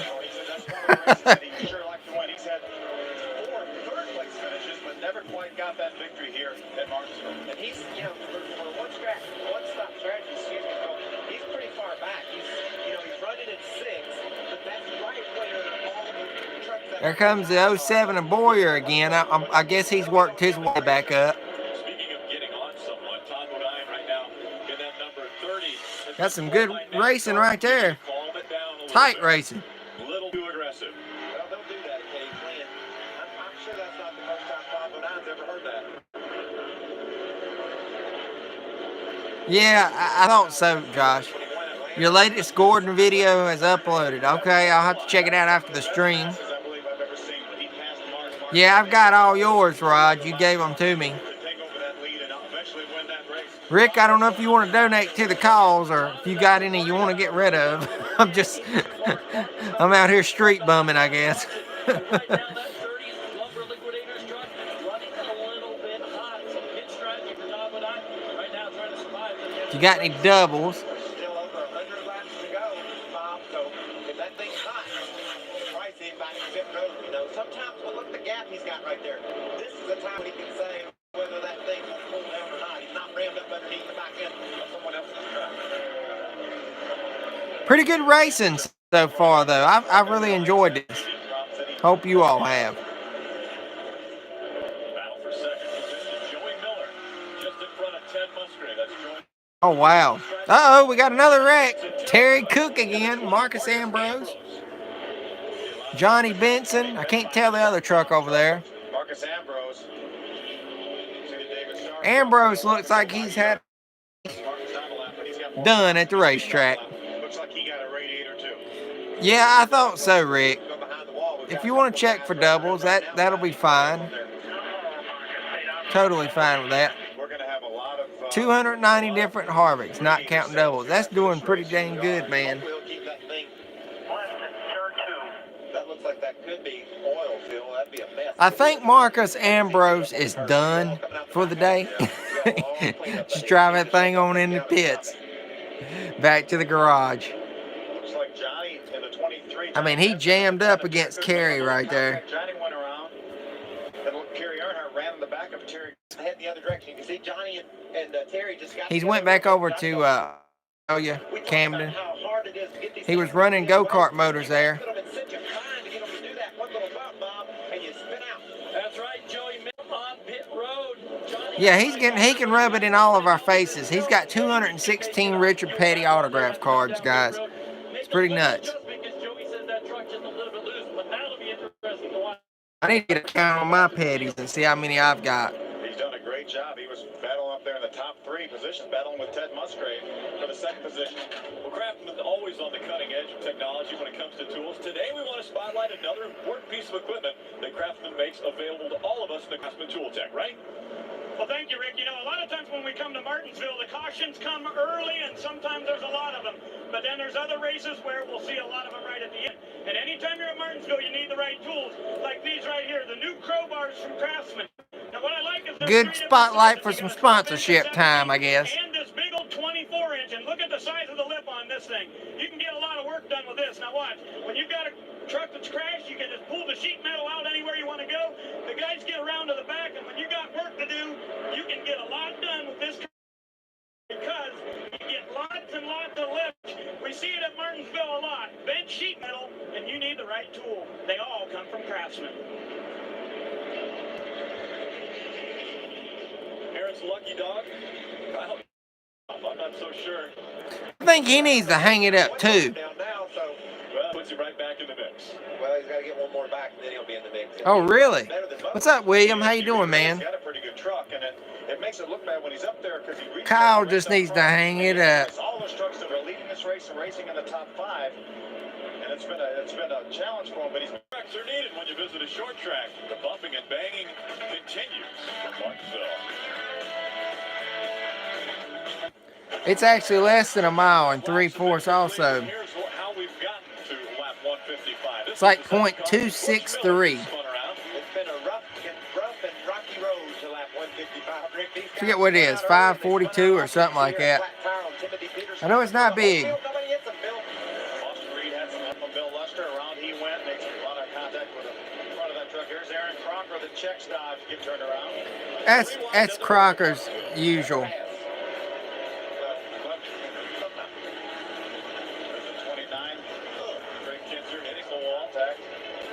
Terry Cook bringing out the caution.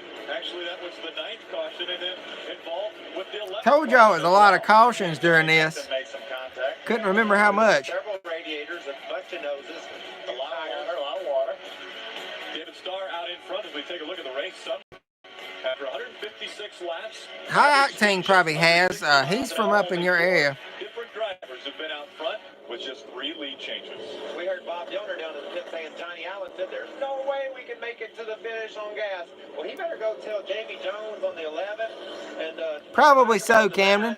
some of those other guys pitted on lap 65. They're planning on staying out the rest of the way. Bob, what do you think about that? Well, Michael, I think you may be right. Different philosophies, but this is another reason why Joey Miller couldn't make it the rest of the way. They didn't know this one. Check this out. This is the right front. Came off of Joey Miller's car. They've circled this area. This hole right here, this tire was going to go flat in the next lap or two. They poured water on here, and it was just bubbling up, and that indicates air coming out of the tire. So a cut tire for Joey Miller. Somebody is looking over him. Krista? Here, talking about David Starr, the strategy pretty easy to figure out. In fact, they were all joking on the radio. They said, hey, I think I know what your strategy is, and the spotter joked, I think everybody here knows what our strategy is. Of course they're trying to make it the distance. Yep, the last time they pitted 65, but... I'm 65, I think they hit before the finish. Wow. Following us on speed, Barrett Jackson from Palm Beach. So make sure to stay tuned to speed for Barrett Jackson. Jamie Jones, you talked about the crew chief for David Starr. Brandon Witt drove this truck last year, and he ran about 140 laps. Like I say. Jamie Jones knows how to stretch these things and run a lot of laps on his tires. That's when the old crew chief's notebook really comes in handy. What these crew chiefs do, Phil, they plot when the caution flag came out, how many laps you ran under that caution. They understand if there's 100 laps to go, you might be only talking about 60 or 70. Well, let's see what she's going to do. Probably screw the restart up. I guarantee she's going to mess him up. Flag will come out. Let's see if we can talk to David Starr. David Starr, Phil Parsons, can you hear me? Yeah. Here, nice and easy. Let those guys blow off the bottom for you. Go ahead, Phil. David, you've had a great run so far. You pitted back on lap number 65. You got enough tires from the rest of the way? Well, I told my crew chief, Jamie Johns, I'm glad he's got to make that decision. Guys, again, I want to appreciate everybody that stopped by here tonight. This has really been fun. The video from earlier today was a hoax. It was not real. We're not leaving you guys. Appreciate all the support though from the video. You guys telling us that you hated to see us go. That meant a lot. But that was an April Fool's joke. Those of you who want to participate in the next break we got going up, we've got I believe we got 2 or 3 spots left. I want to say it's 2 to 3. Excuse me. Might be even down to 1 now. But I know 2 or 3 for sure. If y'all want to go ahead and pay, I went ahead and got the boxes. Those of you who want in, you can send a payment over now. Or if you have to wait, that's perfectly fine. I understand. But as soon as you get paid, I'll get your name down and put paid beside of it. And looking forward to the 16th of April when we do the break. And we will be live again this Saturday. Our week 8, I believe it's week 8 of our 2020 NASCAR season on NASCAR Heat 4. We'll be at Bristol this week. Race time is at 3 p.m. At 3 p.m. Eastern Standard Time and 12 noon for you Pacific guys and out west and whatnot.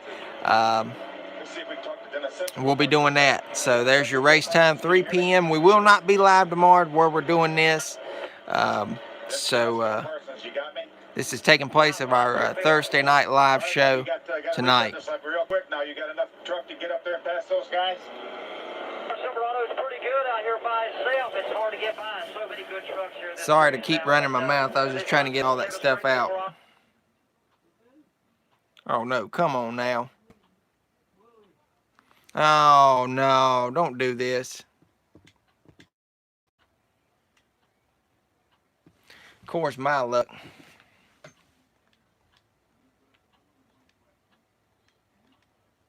Oh, come on. We're going to get this thing back going. Man. Looks like YouTube has crashed. Well, you know, that's what happens when you go to live streaming like this.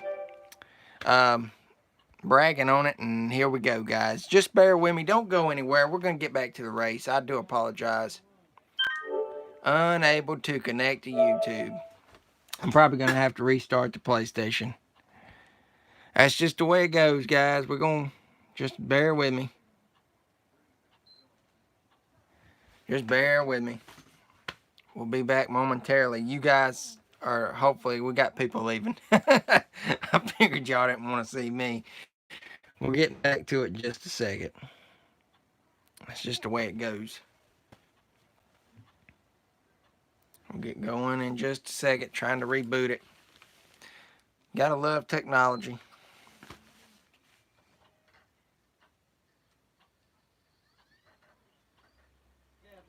It didn't lose internet signal.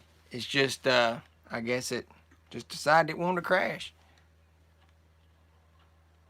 No, we're not gonna do that. I'm having fun with you guys. We're not gonna do that. Y'all are seeing half of my face here. Can you see your bow tie shirt? Yeah. Let's see. We'll get back over here to it. We're getting this stream back going, guys. Don't leave. Done lost 2 viewers now for this problem. Y'all just hang tight.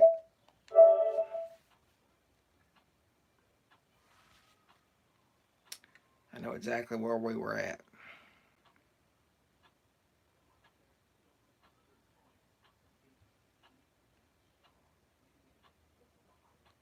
Don't crash on me now.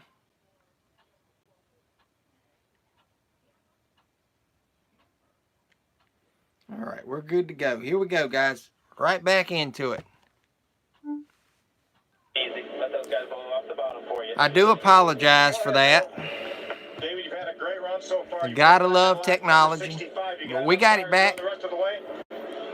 We're good to go.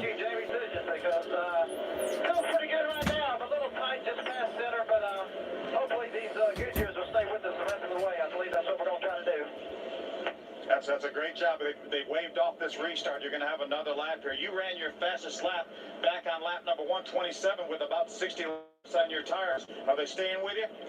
They're staying with me. I'm starting to get a little tight this past center, but hopefully these Goodyears will stay with us the rest of the way. That's their strategy. We're going to have to live with it and see what happens the rest of the way. Well, just so you know, Jamie Jones was Brandon Witt's crew chief last year, and they ran 140 50 laps on tires and got a top 3 finish, so he knows what he's doing, David.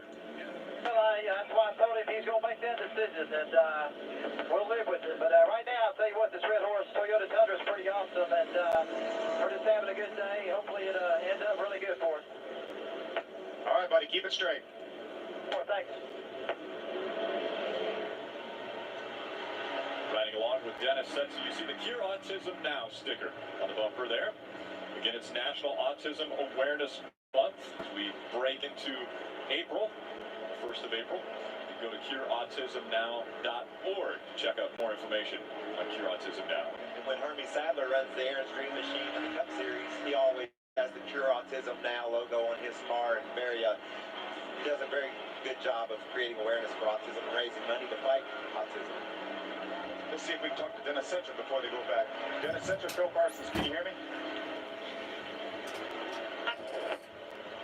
Dennis, Phil Parsons, you got me?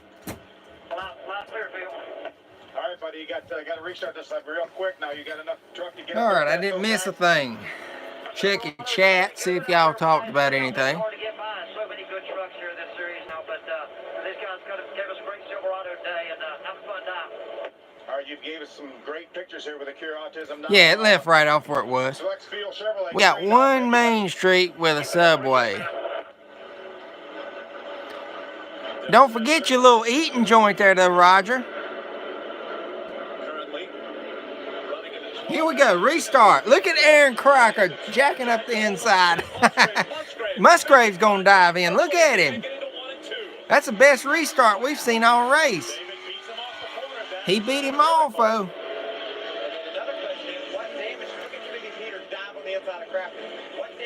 On Matt Crafton. Uh-oh. Timothy Peters. Wow. That's number 12, by the way. Caution number 12.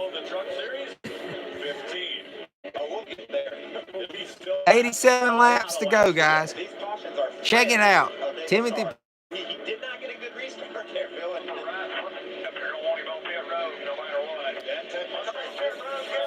That's crazy, Josh. You never told me that. He just beat Crafton up there. Crafton might have a tire issue long run. Everybody crashed into each other there. Made some contact with Aaron Crocker in the 98 truck. That was a mess. See Timothy on the bottom. He's going to get a little bit loose after chase his truck up the hill, Michael. You saw him dive in there way harder than he should have, Bill. Yeah, Timothy went in way too hard. I was going to say that. Over his head from the beginning. Didn't have a prayer making that corner. He should have known better than that. I think back to the first year we did that. Carl Edwards had the same problems on this racetrack. Going in a little hard, got into the curve, couldn't handle it, got bumped into it. This is Mark Martin. Yeah. That's the town. I didn't realize that exactly. Look here, Starr doesn't get a great start, Bill. 10 dials on the inside of him. Instead of there letting go, he decides to cut him off. And then 10 Amish town. I'm going in this corner inside of you, but David just kept pitching 10 off and pitching him off. And he was able I'd been mad if I was Crafton right there. Saving move there. But we've got a lot of guys with pressure tires in those two trucks right behind them. You got Martin back in 8th position. Clint Boyd, who led so much of this race, back in 9th. Dennis Setzer back in 11th. You got a lot of good trucks back there with pressure tires. And you know, it's worked perfectly for Mark Martin and Clint Boyer. Clint got spun out. I told you you could have one strike before halfway. He's had his strike. Obviously, anybody that gets a strike now is in trouble. But Mark's strategy was to pit a little bit before everyone else, ride it out until we can get back to the front. He's poised now. He's running in 8th position. He's poised to finish in the front. We've got a new lucky dog, or actually not a new lucky dog, but Robert Richardson will get his second lucky dog. He will be the recipient of a lucky dog. Second time for him. We've had Kerry Earnhardt get 2 lucky dogs, and now Robert Richardson gets his second Aaron's lucky dog. I like that award. Ray Dunlap. Well, you guys were talking about Mark Martin back there. He just came on the radio a bit ago and says, guys, I'm done saving the brakes. It's time. I'm about 20 minutes away from the Amish. Strategy throughout the day. What Mark does is he adds a couple of rounds of They still some good people, though. Tires on there, helps it handle Currently it, 8. but as the run goes That was my dad's guy. He'll take a couple of those rounds back out, and it makes that truck handle pretty well for him. He's happy with it, but he has been saving brakes. But right now, with all these cautions coming, he knows it's time to go. Bob? Well, Ray, 2 spots behind Mark Martin is his points rival, Todd Bodine. And right now, Todd Bodine running that Lumber Liquidators truck without power steering, boys. You think Todd's going to have some muscles after this show or what? Power steering, no power steering, that is at Martinsville. That spells for disaster. That's a rough ride with those tight turns. Watch how quickly it goes, Phil. It turns back to the left pretty easily, but when you have to turn it back to the right, that's when you're going against the grain. These trucks have the front end set where they will turn left almost on their own, but turning back right is He's going to have a rough time. And think about it, guys. Matt Crafton's still in the 88 to this day. Drove to the inside, lost control of his truck, ran up and ran into Matt Crafton, but Matt's done a great job. You see him in the 3rd position. That would match his career best finish. Maintain this 3rd position. All right, here we go. Lap 159, 82 to go. Good runs. The top 10 have David Starr. At least the leaders didn't get held up too bad there that time. Brendan Gaughan with a good run. David Reagan, Mark Martin, Clint Boyer, and Todd Bodine are your top 2. Yeah, that is for real. They do have horse stalls up there, Roger. I know it's April Fool's Day, but that's true. He showed me. It's nuts. They have a little stall for them and all. Started back in the 32nd position, all the way up to 6th right now, looking for a great run. And he's not on any weird pit strategy, Phil. They are telling you true statements right now, Raj. When Mark Martin and some of our other top trucks have pitted, so Brendan just has a stout truck. Running the top 10 as well as he has today, starting somewhere back. We've talked about the Dodgers struggling all year, the aerodynamics on those speedways. Aerodynamics aren't that important here. He had a little bump with Got to 15 again. He's screwing somebody's day up. As they're on a high-speed racetrack, the Dodgers feel like they're on equal footing here. Bob, what's going on with Brendan?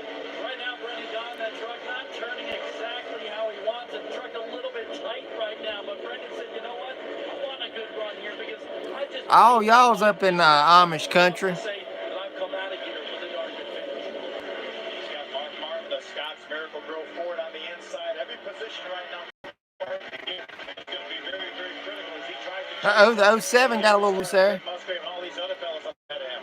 Just behind Mark Martin, that's the Have someone to clean up the you-know-what. But he only that one strike, has been able to work his way back up. That I don't know, Raj. They'll have to answer that one. The way that the 11 and the 9 are leaders are driving away from these guys. Ray, what about the 07? He's having to fight his rear end off. He really is, Michael. And you remember he came down pit road, and I told you they took no tires. Well, right after that, he went back to the racetrack. I ran down pit road to go cover Mark Martin's stop, and he came back down pit road, and Clint Boyer's team put left stops on his truck. So they did actually get some tires there when they pitted right after lap 123. Cart boys, oh my God. They'd have to pay you a little extra money me to do that. Four of those trucks have been side by side each other at one point or another. They're all rookies and they're all switching spots. It's like a shell game. Not a rookie in that group, but for the most part, he's stuck right there. Yeah, I know, right? That's what I've been saying the whole race here. The 15 is an idiot. I'm sorry. 6th and 7, David Reagan. He will be dumping into the 6th Ford of Martin's Ford when Mark's not running, and they're running side by side. Mark drove up on the outside of the 50. Can he complete the pass? He looks like he's got a shot doing it here. Bringing the 07. Mike Pointer has decided wherever Mark's going, I'm going to go with him. That's not a bad plan either. So hard to pass on the outside. And David Reagan has a great truck. He had a terrific qualifying effort here. Mark's getting it done on the outside. Look at him. He cut him down, too. Is able to get, and now Clint Boyer's going to try to do the same thing. Then you've got Tom Bodine 30 and the 85. That front stretch is getting a lot of shade on it now. Watch, there's Dennis Setzer right there. You see the Lumber Liquidators Toyota Tom Bodine right in front of him. Dennis is up into the top 10 right now. You see Todd trying to get under Clint Boyer in the 07. Looks like he's there. Oh, Boyer ran down in the corner hard, Bill. Stayed ahead of Todd. Couldn't complete the pass on Reagan and almost gave him a spot to top one out. David Starr still holding on. David Starr still in the lead. 70 to go. 71, that is. Mark Martin wants a grandfather. Yeah, he did. On the radio, Ted Musgrave barely says anything at all. Remember, he's a veteran. He's used to running these tracks. And his crew chief, Tom Ackerman, is about David Starr's got a good straightaway lead almost. exchanging phrases like beautiful, way to go. He's running away. Working his way through some of these lap trucks. David Starr just trying to hold on. Red Horse Racing Make it all the way. truck. Just ran his fastest lap of the race. About 6 laps ago in lap 174. He ran his fastest lap. And you know he pitted back on lap 65. So he had almost 110 laps on his tires. Granted, a lot of those laps were caution-like laps, but his tires are as good as they've been the entire race. And that clear racetrack, you see Ted Musgrave running in second. No one around him. He can crank out his fastest laps of the day as well. Yes, he did. I've been there for several of those grandfather clocks he won. His last one, I was in the pits and seen it. I circled with him. Well, now we even heard Martin say, all right, I'm not saving it anymore. I've got to move. I've got to go to the front. That is indicative why we see David Starr run his fastest lap at lap 174. Well, he knows those guys with fresh tires are back there. You see Dennis Setzer looks at on the inside. That's Bobby Hamilton Jr. right there. There's Brendan going in front of him. Todd lost control of his truck, split up. Todd Bodine's having a rough little race right here. Having problems fighting that no power steering. Tell you, awfully tough to run that truck that Todd's trying to do without power steering here, especially at one of the shortest racetracks we race. I mean, those corners are tight, guys. I guarantee you, Bill, he's saying, please, somebody spin out. I need a caution. Rest my arms. Bobby Hamilton did there. Ron Hornaday, the 33 truck. 15's got his rear end. His bumper covers broken off. Yep, you remember that weekend, don't you, Rod? I was inside the pits. I'd bring you back your hero cards. Hey, I stayed true to my word. I knowed you would do the same. There's Johnny Benson trying to battle back from that spin a number of laps ago. Johnny Benson currently being shown in the 21st position. Hey, what's going on with Jack? Remember I told you guys he had pitted at 65 and wasn't coming back down pit road. Well, that all changed. He got to pit road early, got in here under caution, and got a fresh tire back on that thing. Their strategy didn't get to play out today at Martinsville. The old Jack Sprague, he's done called it quits there. Got another wreck. There's Todd's Bodine's wreck, he was wanting to rest his arm. Is involved also. You see him on the inside, the 50 truck. Looked like the 50 got down on the inside of the. David Reagan was in that. Caught it late, but it looked like maybe the 50 got loose on the bottom. 63 to go. And that was a traffic jam in turn 4. Hose coming off, or at least looking like it came off. Yeah, breaks up hose more than likely. This is again Clubs and Resort, number 29 for Morgan Dollar Motorsports.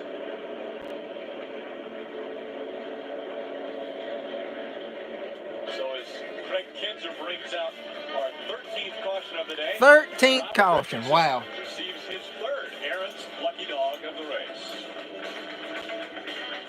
Hope y'all are enjoying this. The NASCAR Craftsman Truck Series on Speed is presented by Right in there is where we were Tested on the sitting. track, trusted on the road. Right in there. Good part by Toyota. Choose any direction as long as it's forward. Toyota, moving forward. We talk about this race normally getting 65, 70 laps of cautions. Well, we've already had 67 laps of cautions right now. Bob, what's going on with Mike Skinner in the 5 truck? Look at the crowd, though, man, for a truck race. Happy to get this most recent caution. That's because he's having transmission problems. He was near the top 5 early in the race. He's lost second gear completely in that truck. Wing Sprint. It's probably one of the ones I got on the wall up here. Is it the 16 or the 40 or what? Yellow or black car? Yellow 16. Yeah, I scored mine for $2 at a store that I go to a couple months ago.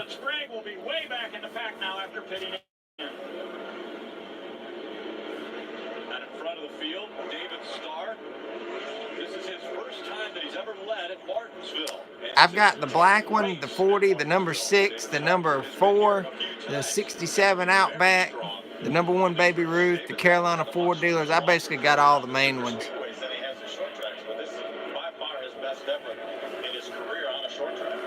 All right, let's see what Aaron Crocker's going to do. Probably screw the restart up. She needs to get out of the way.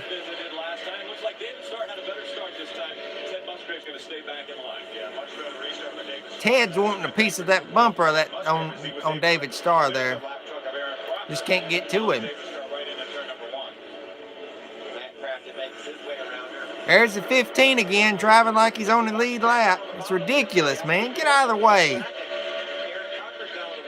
Both of them guys need to get out of the way. The 50's got something wrong. Looks like a tire.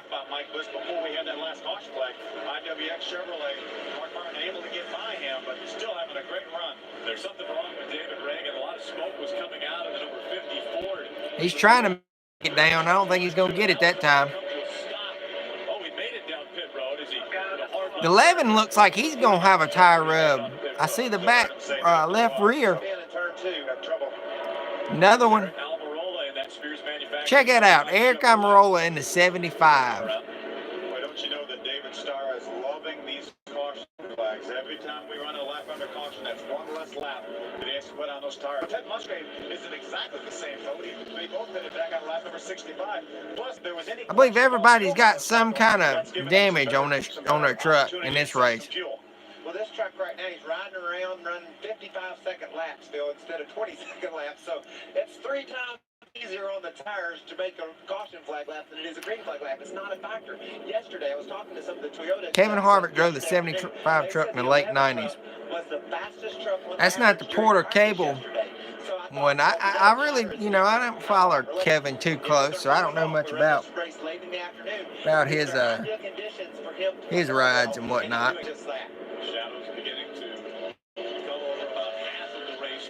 Real quick, I've talked. Let's look and see what happened here. I thought it was a 98. How would Todd never had the proper fun in the Run Cup? Yeah, you got that right. There's a guy that needs to just get off the track. Oh, he's back on the lead lap now. About all of my NASCAR games I've got. I can gather them up and make a video soon for y'all. Wednesday night, starting at 9, exclusively on Speed. That 75 Spears Harvick Winner Circle 164 is crazy money. Clean the track, make sure that there is no debris or any type of chemicals. You're going to archive this video. Passing out water to the drivers so they stop yes. the trucks on the backstretch. I will, this will post later on. If you want to just come back and watch what happened later on, that can perfectly be fine with me. We were talking to Dennis Setcher before. It's not going to go anywhere. A little bit short. Let's see if we can raise him back on the radio. Oh, no problem, Rick. Appreciate you hanging out with us anyways. Looks like we're under a red here. But we see you've got cure autism now on your truck. We don't have too much long to go. A little bit about that. Chevrolet's been a big supporter of the Cure Autism Now Foundation. It's a really good foundation. And, I would say in the next 30 minutes. It's Autism Month right there. So, you know, it doesn't have to use our Silverado or any of your local places or anything like that. But, you know, I've never seen that truck before that y'all are talking about, Winner Circle. You've had a great run. You're up in the 8th now. You know what it takes to win at this racetrack. You're the only two-time winner. You got enough to get by these other 7 trucks? What year did that truck come out in? Is it a Winner Circle? Y'all said? All right, Dennis. Have a good one. Good luck, buddy. Appreciate you guys. It was a limited run. One of the problems that Dennis will have, Rick, in winning this race is that truck he's sitting beside is Clint Boyer, and the one right in front of him is Mark Martin. That's been 2 of the fastest trucks all day long. He's got to get around the 2 of them to get to the front. Let's see if we can call Mark up and ask him if he thinks he's poised to take this win today. Hey, Mark. Michael Waltrip up in the speed booth. You got a minute? Hey, Mikey. Well, your strategy looks like it has worked perfectly. Are you poised to go up there and take another win, or what's your thinking now as you sit idle on the back stretch? Well, we've got a shot at it. You know, the Scott's F-150 here has been a real strong truck today, but actually, I don't think we really realized that there was going to be this many cautions, and so you know, we got our hands full here. Got a good truck. I've got a good shot at it, but as you know, passing 4 of these guys is going to be a challenge, and I look forward to it. Truck's good, and we're having a lot of fun here today. I want to thank Mike Beam and all the guys on the Scott's team. Well, you got it. You just did. I'm sure they're listening. Good luck, Mark, as you finish up this deal, and hope it goes good. I don't even see it in my Beckett book over here. I'm kind of messing with it while we're in the red. You know, Mike and I were just talking here. He asked me, when did those guys up front pit? And guess what? They pitted on 65. Now, you had the plan of a 2-top race. Would you stick with that now, seeing what you've seen so far? Well, I would right now, right? You know, looking at the tire wear yesterday, I know it got a little bit better, but... There's old Mike Bean. You know, 200-lap race, you know, you can do it on one stop, but I just didn't feel like we'd have enough tire here at the end to do it. But I wanted to stop early enough to get some track position here at the end. And I think it'll work out because, you know, we later, you know, if we have enough tire here, but, you know, Mark's doing a good job, and these guys on his Scott's team, you know, they're just awesome. And like Mark said, we're having a lot of fun, and it's a brand new truck, and we missed the setup here. Like I said, I really keep forgetting about how many cautions they have here, and like a dummy, I should have remembered that because last fall that's what helped Ricky win the race and Todd run second. So, but I thought, you know, that was too early to stop. So we'll see. We're in a good spot here, and you know, when you got Mark Martin, that's really a good. I think that may be the great equalizer. I think so. So we'll see. You know, like I tell most, a lot of these guys take care of themselves, but you know, Starr, you know, Ted, Matt, and Ruderman they're all good drivers and racers, and everybody just keeps their nose clean. I hope we can run, because we're really set up to run 50 laps, you know, and if we can go green and keep the brakes on it, you know, we'll have a good day. Okay, well, we're going to look forward to watching it. We'll see. Mark Martin's been the man so far in 06. We'll see if he can get her done. You know, Mike Beam said he couldn't remember about all Racing champions. Okay, I was like, something don't seem right. Because I'm over here and I couldn't find it. We're going to look it up here. Now I know what I'm doing. We got some time to kill. They under arrest anyways. Should be going back here in a few minutes. So are we having fun, guys? Are we having fun? At least enjoying the company.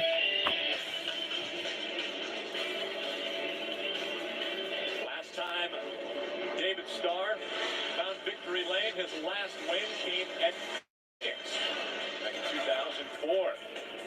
That was his second win of the year, and his most recent victory, so it's been almost a year and a half for David Starr. Would he love to put that number 11 Toyota in victory lane here? I hate to bail out, but it's been a blast. All right, appreciate it, Octane. I know, understand. You can rewatch it or go back and see the finish. No, not right now. But the Toyota Tundra. We don't have too much more. The truck is really doing good. Goodyear's part of Honestly, we've got an hour and 44 to 2:11. Got about 20 more minutes left. You guys have clicked this soon in the season with a new driver? Not too much more. Quite a few people did, Camden. Two veterans. What about fuel? I know you've been trying to save the tires. Fuel going to be an issue at all? Fuel, we're all right. We probably go about 286, 287. Here you go. That's our crew chief up here in the pit box. Bob, what have you got? Well, Chris and the boys in the booth have been late Monday morning quarterbacks, so to speak, for a lot of the crew chiefs and their pit strategy down here. Johnny Allen, your driver Joey Miller, 17th right now. You've actually been second guessing your pit strategy a little bit too. Yeah, we gambled and took a different strategy than some of them, and it cost us here. But fortunately, we had a flat tire when we did pit, so it was a good call then at the time. But we got a good truck. Just survive, hang on here to the end. Maybe the correct Toyota Tundra and get up there closer to the front. Look at that, Michael. He's getting good at sponsor additions to that little speed. Good God, that Kevin Harvick truck booked for $50 to $100, guys, in the Beckett here. I would love to run across that at Edward McKay's, which is a place where I go, or either a little yard sale. I'd keep my mouth shut and just buy it. $50 to $100. That's pretty cool. But he did have a flat tire, so it worked out well. That's exactly what I was thinking. You can't second guess yourself too many times in this business. Go, you go crazy. Well, immediately following this race, live coverage of the Barrett Jackson Collector Car Auction from Palm Beach. So stay tuned. Again, right after this. Yeah, buy it now for $88 plus $10 shipping. There you go. Your big money. You can buy it. Or you can be like some certain individual who has a $189 Hannah Newhouse Gold. We won't go there, though. The answer is having fun. Yeah, I'm glad we are. I'm having a good time, too.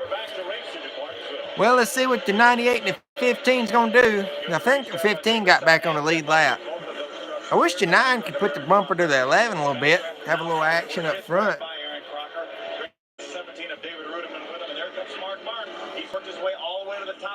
15 got his lap back, though. 48 to go. 47. Mark's trying.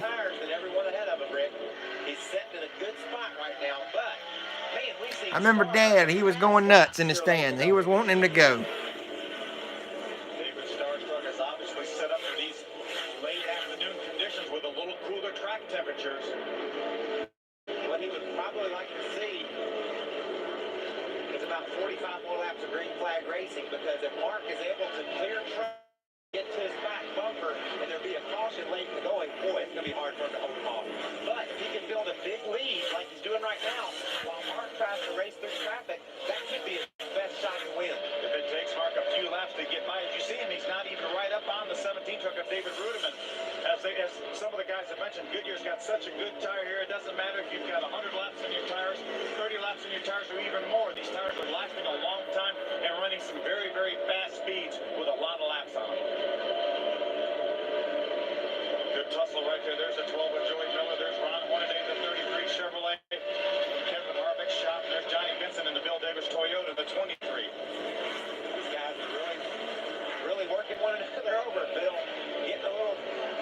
Yeah, it was April Fool's there. 17, and you've been in the top 5. You got to say, let's go. Rollins 15 there. Look at Bobby East. Watch him. Man, they going nuts back there. One corner right there. We saw some And Bobby is on the lead lap. I missed that. This stuff don't stay on there long. Crafting with same sponsors and number has got to be a record. Yeah, no joke, no kidding, man. He's got a good sponsorship there. Back him real well. I bet you Mark Martin's thinking, when am I going to start kicking these guys? My tires are better. How come I'm not outrun them? Well, my tires going to make that difference that I need. You see, Dennis Central took a look to the inside of Clint Boyer. The Flex Fuel Chevrolet for Dennis Central. He knows it's time to go. We've only got 41 laps to go. You've got to go now. And that was as optimistic as we've heard Mark in a long time, sitting in that truck over there in fourth place. Exhaust almost falling off the 23 of Johnny Benson. Yeah, it really is. Yeah, imagine having a $188 Newhouse card. Here's the thing, though, Camden. Uh-oh, we got something exhaust pipe on the 23, I think's dragging. Johnny Benson's going to get black flag. The Newhouse card is not really worth that much. It's the guy, I'll just admit it, he bought the card last week for $100, goes and resells it for $189, and it's not even really worth $100 either. At most, the $30 to $40. I'll give it credit because it's the 10. You got people like this that are ruining it for the true collectors wanting to collect a card. And I'm not trying to overtalk the stream here, but it ruins it for somebody like myself trying to collect the cards. And what it's going to do, people's going to look at recent sold listings if that card sells, and they're going to up the market. He's upping the value. It's just, it's crappy. And just bought the greens for $6 and selling them for $25 a week later. Exactly. And this guy gets shared out by Hannah on her Twitter. Y'all can go check it out. It's a really lengthy thing that's upsetting me. For somebody as myself trying to collect the rainbow as a true fan. It's ridiculous. I'm not complaining about it. I'm just actually heated about it. And I tried to get Josh to talk to him, and he doesn't want to make a trade and everything. He's wanting $150 for the card at minimum. It's ridiculous. If it was a one-on-one, I could see paying maybe $100, $150. That's different. The card's not worth that much. It's just in a new house. It's crazy. But I'll let y'all get back to the race. I don't want to sit here and jabber my jaws on something silly like that. I don't think she knows him, Roger. He's just a guy that breaks cards. He breaks cards. That's how he's got so many of our cards, and it's stupid. Yeah, I know, right? Which Dale Sr. had his run at Martinsville several times. Uh-oh, the one spun. 33 to go. Tying the record. 15 cautions. Roger, this is starting to feel like the late model race, ain't it? That ought to get you to laughing. So caution 15 has come out. Robert Richardson bringing this one out at Martinsville. Aaron Crocker. Imagine that.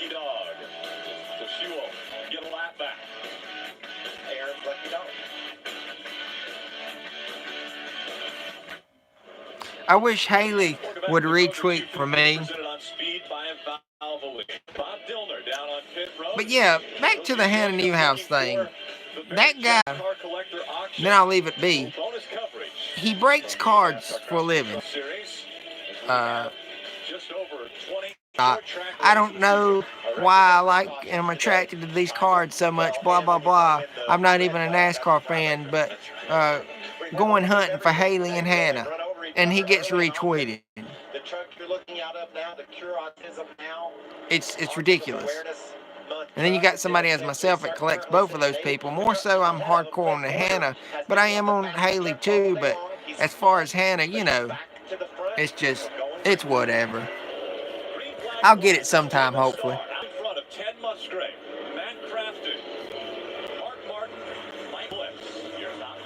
All right, so the 9s still didn't get to the 11 that good there. 28 to go. Laps are winding down, guys. We probably don't have about 10, 15 minutes worth of racing left, if that.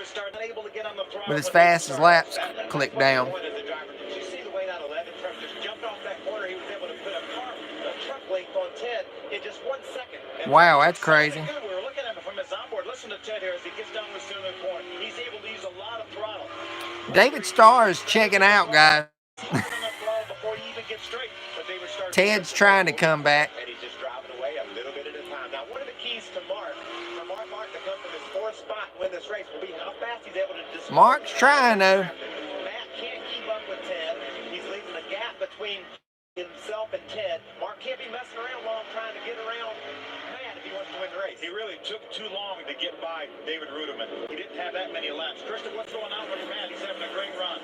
He certainly is having a great run. Right now he's dealing with trying to hold off Mark Martin and trying 25 to go, guys. Toyota's up ahead of him. This is a career tie and a career best run for Matt Craft. I mean, hold on. It is his best run ever at Martinsville so far. What did he just say on the radio? He said, guys, it's time to get going. Is what she said. All right, do it.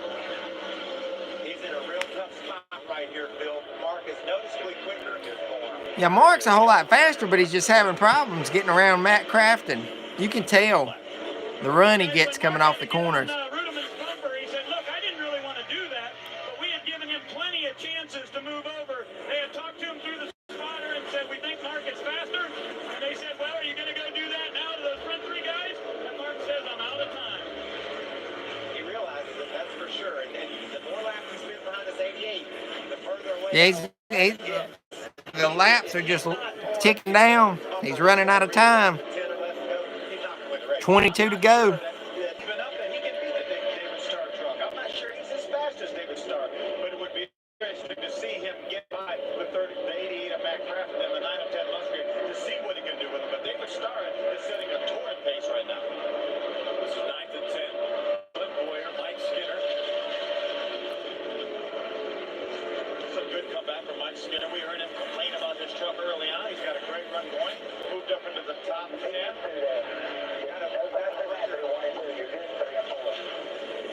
You got to wonder if when he spun out and hit the wall, the 07 truck did do some sort of damage. He just is falling off the pace now, Phil. He's not able to run with Setzer, who drove around him.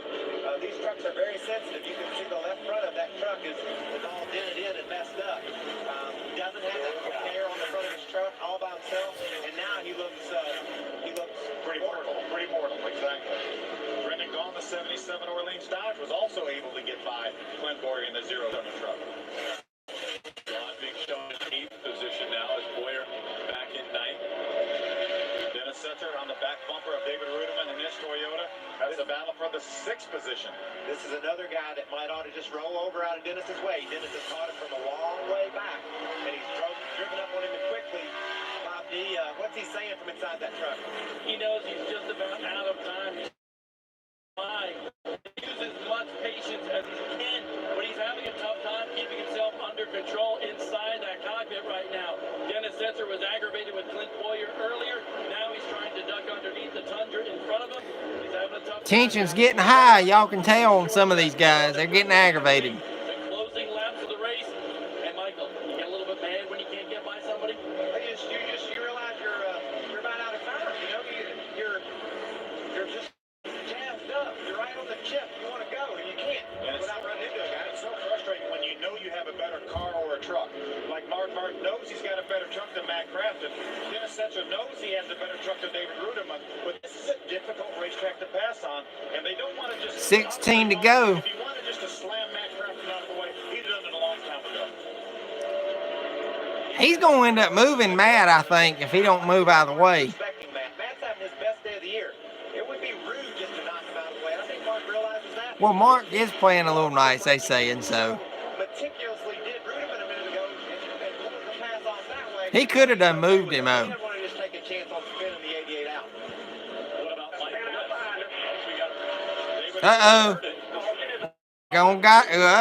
Got our last caution. Might be the last one. This should be interesting. Was faster than David, and it looked like a recipe for a guy that's in the top 5 in points. That should be very interesting. They might go back lap 9. Lap 9, something like that. somewhere around there. Maybe it was a situation where There's a record, 16th caution. I don't know if that still stands. by letting him go.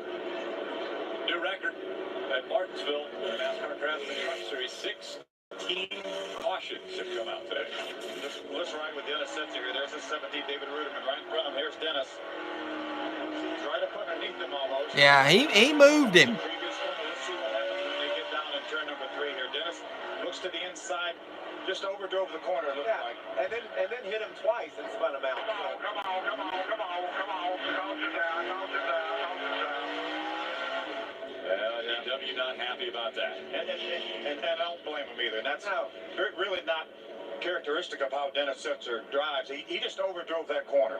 And he simply made a mistake, made some contact with David Ruderman, and unfortunately David Ruderman's the ones that really going to pay for it. Well, he honked his horn at David down in turn 1. You see him just bump him. Yeah. And then I think at that point he just said, well, I've given you the warning, yeah. I'm coming through, but that's not how you're supposed to race. Aaron Crocker is back on the lap, receiving her second Aaron's lucky dog of the race. And so it's Aaron's lucky dog. Not spelled the same. She's getting more spotlight from the lucky dog thing, and she is TV time, guys. That's her TV time right there. Ridiculous. To the right front of that truck. Sounds like she may be coming in for right side tires. She needs to go in and stay in. Too many trucks, you're not allowed to pull up to the pit. She's going to get her dog. Going to get that dog. They were told in the drivers' meeting, everyone pulled to the inside. And keep Barnwell staying. Don't get too rambunctious here. And Wayne Otten, the series director and the drivers' meeting, said, if you don't move over for our lucky dog recipient, then we're going to move you over and bring you in the pit. So as you can see, all the drivers moving over, giving her plenty of room so she can make her way around. Yeah, we'll leave that unsaid there. But we'll put her on the lead lap. She's received the lucky dog a couple times now here toward the end of this race. Looking at 20 laps remaining, or excuse me, 10 laps remaining when they... That's Aaron Crocker. She's a lady driver. Camden. Second lucky dog. She sucks. So let's just say that. More than 10 laps ago. Now we're She ain't no good, in restart. my opinion. This is a break for, I think it might be a break for Dennis. For David and Ted, because David's just so fast. He's not going to have to worry about anybody getting the inside of him and knocking him up out of the way on a lap truck. But, and then Ted doesn't have to clear a lap truck to get back to David. But David's so fast, I don't see how he's going to be able to do anything with it. But it's also critical for David Starr not to spin the tires, not to miss a gear. I think if he keeps his truck straight on the racetrack, stays on the bottom. Danica and hers just about the same, really, I think. I think he's got a great shot at going on and winning this race. But again, Ted Musgrave, his best opportunity is going to come right here. He may have she married Evernham, correct? Ray Evernham. 10 to go. I said we'd be going back about lap 9. They go around this racetrack in about 20 Close to it. And only, 9 laps when they go across the start-finish line. It is going to be a very quick end to this race. And a reminder, if you're tuned in for the Barrett-Jackson collector car auction from Palm Beach, that will be immediately following this race. Stay tuned. Again, that comes up next, immediately following the conclusion. Yeah, let's leave it at that. So they're going to go around again before they'll get the green flag. I would guess we only probably got one more caution left before we decide who's going to win this thing. These guys will battle hard. He's probably right about that last caution there. There ain't a truck out here that don't have a scratch on it. Clean that up. That shows you how hard we race. That's the leader, Bill. Yeah, and he's got probably some of the least. I hope we have a good restart here. Oh yeah, I know you will. I know. He didn't start right up front, but he has great pit strategy. He and Jamie Jones, and he inherited the lead. But once he got it, he's been fast. Go. Want to go when you get here. There's Marcus Ambrose, his first ever Craftsman Truck Series start. He's got just a little bit of damage at petfinder.com. He's got just a little bit. Look at him. A little bit of damage. Check out that damage to Ambrose. Looks pretty neat. I kept his bottom of his bumper. He just lost the top of it. That's right. And the radiator. That was short. That's classic Martinsville right there. NASCAR Craftsman Truck Series is on track Saturday, April 29th. That's Gateway International Speedway in St. Louis, Missouri. The Dodge Ram Tough 200 that begins at 8 p.m. p.m. Eastern. We've got a full 3 weeks. A lot of these teams are going to need that time to straighten these trucks out. Some of these heck, will run the same truck at St. Louis, and they're going to have to do a little bit of body damage on the majority of these trucks. Missed that. That will be race number 5 for the NASCAR Craftsman Truck Series. And again, the top 30 in owners' points. I could tell you, yeah, leave those stories for in person there, Raj. I mean, unless this your last stream ever. Yeah, it ain't our last stream ever. Toyota right there. He knows he's going to have to get maybe one of the best restarts of his career to try to do anything with David. I said we'd be going back at lap 9, but 8 to go now. Here we go. Crappy start in my point. Fortunately for him, it may look not too bad because that Musgrave's only a truck length behind him. Start. I want to redo. Not able to do anything with David right now. Also, inside of, we've got 6 laps to go right now. David Starr is just checked out. Yeah, he went early. Ted Musgrave, he would desperately love for this race to go green the rest of the way. Flat truck should not be an issue. I think he's got a flat tire, the 14 of Rick Crawford. He got up high. He didn't get it back under control. I don't think it's just looks like maybe his tire. Got 5 to go. Something like that going down. He knows he's got a problem somewhere. David Starr, 2 truck length lead over Ted Musgrave as he goes across the start-finish line. 4 laps of racing to go. I don't think Ted's going to be able to do anything with him if this race goes green the rest of the way. But we've had 3 races and 3 green-white checkers this year. 14 up here in front of you, start 4. This will be down so we can get there nice and easy. Without a green-white checkered, if we get it, Mark Martin's still trying to battle with Matt Crafton for that 3rd position. Mike Bliss, the IWX Chevrolet, back in 5th. Problems in front of David Starr. The 14. Civic caution. We'll see if Rick Crawford can get off of the racetrack. He's having problems in that number 14 Ford. He's going to stay on the racetrack. 2 laps of racing to go for David Starr. David Starr just hoping that the Talking about Rick Crawford, yeah, that's a mess. I threw about all his cards in the trash I had. If he can get to the start-finish line with 1 lap to go, even if there is a caution, they will not restart this race. He made it. He's at the start-finish line. Last lap. I don't think Musgrave's going to do it.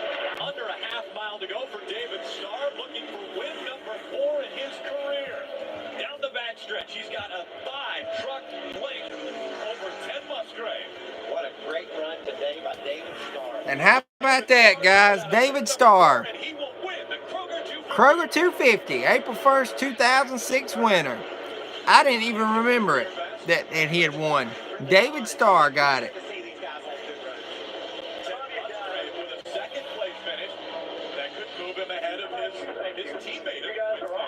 We're being showed top of nine back in the 12th position. Mark Martin, our point leader, coming in, finishes 4th with a great effort. I got to hand it to the engineering staff and the guys at Toyota. They said that number 11 truck was the fastest truck on the track in practice yesterday. And darn. Let's see, it's a burnout. Before this, David Starr's best finish was 8th. That was back in 2002. Now David Starr back in victory lane. Valvoline tested on the track, trusted on the road. Picture the Valvoline protecting the win moment. This was big. We talked about it, Michael. A restart here. He does not get a good restart. Ted Musgrave, the 9 Team ASC Toyota's right behind him. He actually gets to jump on him. Watch this move, Phil. He just cuts Ted off and then holds Ted off. You know, that was, what, 80 laps ago or something like that? We said that could be the race. I still say he jumped to restart. Move to win that race for him, and I think it was. All right. I'll talk to you soon, Roger. Roger, next line. Feels great. I'm just happy for Red Horse Racing. Tom DeLoach, Jeff Hammond, all the guys just worked so hard here. We're trying to find a sponsor, and I hope this worked out for us. His voice kind of sounds like mine. I think he's lost his too. We're going to let this crew chief get down and celebrate with his team. Take a look at the final results. David Starr claiming win number 4 in his career. Yeah, he didn't do one. There's your final results, unofficial that is. Great run by Matt. A great finish in the top 5. short track here at Martinsville. We ain't going just yet. We will here in a few minutes. Finish and Bobby Hamilton's truck. Combo 9 struggled all day long, never was a factor. Rudiman spun late, finished 15th. Eric Crocker finishing on the lead lap. Steve Park out first of this race.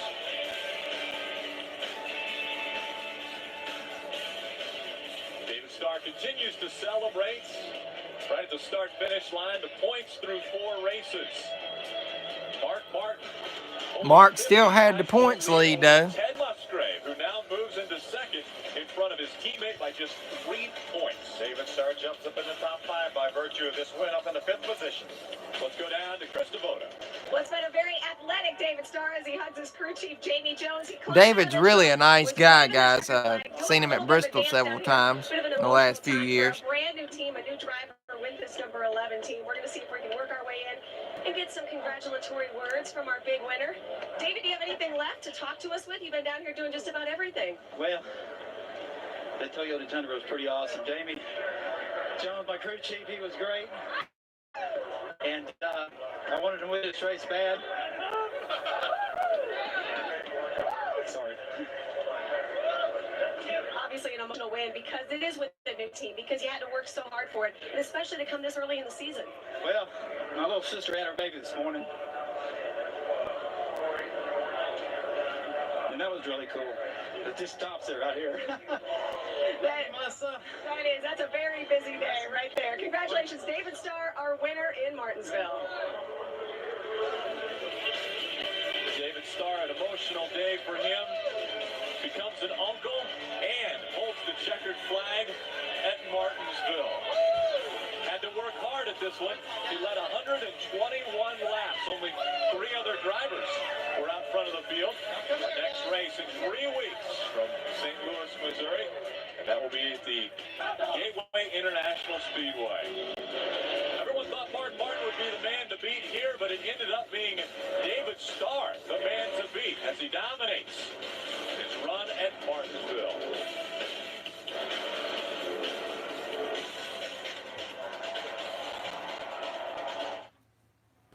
There you guys go. How about that? David Starr. We don't want to do that. David Starr, guys. How about that? That was a pretty good race. Hope you guys enjoyed that.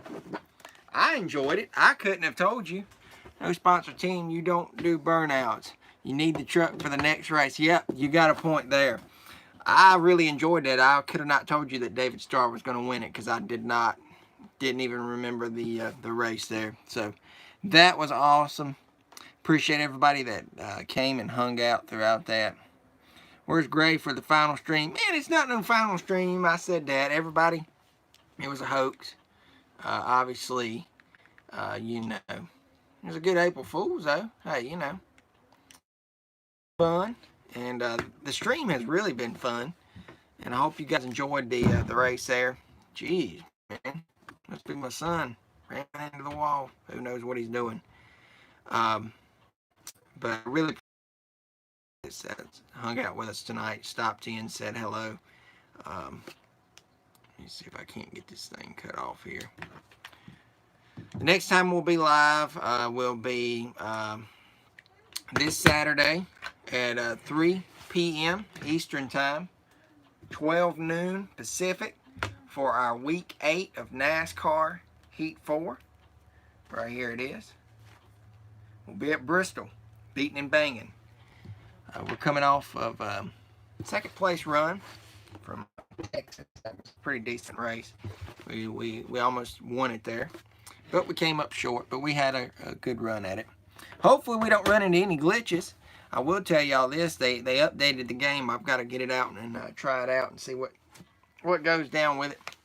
Version 1.12. So maybe some of the stuff we sent over, I did send it to them and let them know about it, and they told me thanks for doing so. And maybe now they've got everything fixed. I'll have to log into it next day or so and do it. Guys, just keep me in your thoughts, you know. And if you're a faith believer, prayers tomorrow, as tomorrow obviously is 14 years later since my dad's passed. We probably will not be doing an upload tomorrow. Haven't made up my mind. No, I didn't want to go live tomorrow.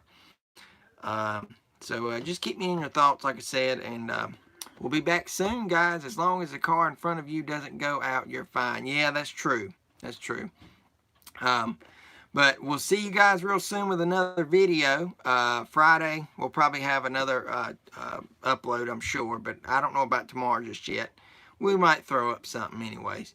But next time we'll be live, like I said, Saturday, 3 p.m. Mark it down. Hope to see you all there. If you can't stay the whole stream, pop in for the start and the finish. Obviously the final stage, we'll do it the same way, and we'll have the segments cut. Each stream will cut it. I think it's working really well doing that, and it's not really messed up yet. Knock on wood, that is. So thanks everybody. This has been fun. David Starr won the race, and it's just awesome that you guys supported the stream here and came and hung out. I really had a good time. So this has been Danny and Gray's Cards and Toys, and we'll see you guys real soon with another video. Thanks for hanging out, and we'll see you guys later. Take care.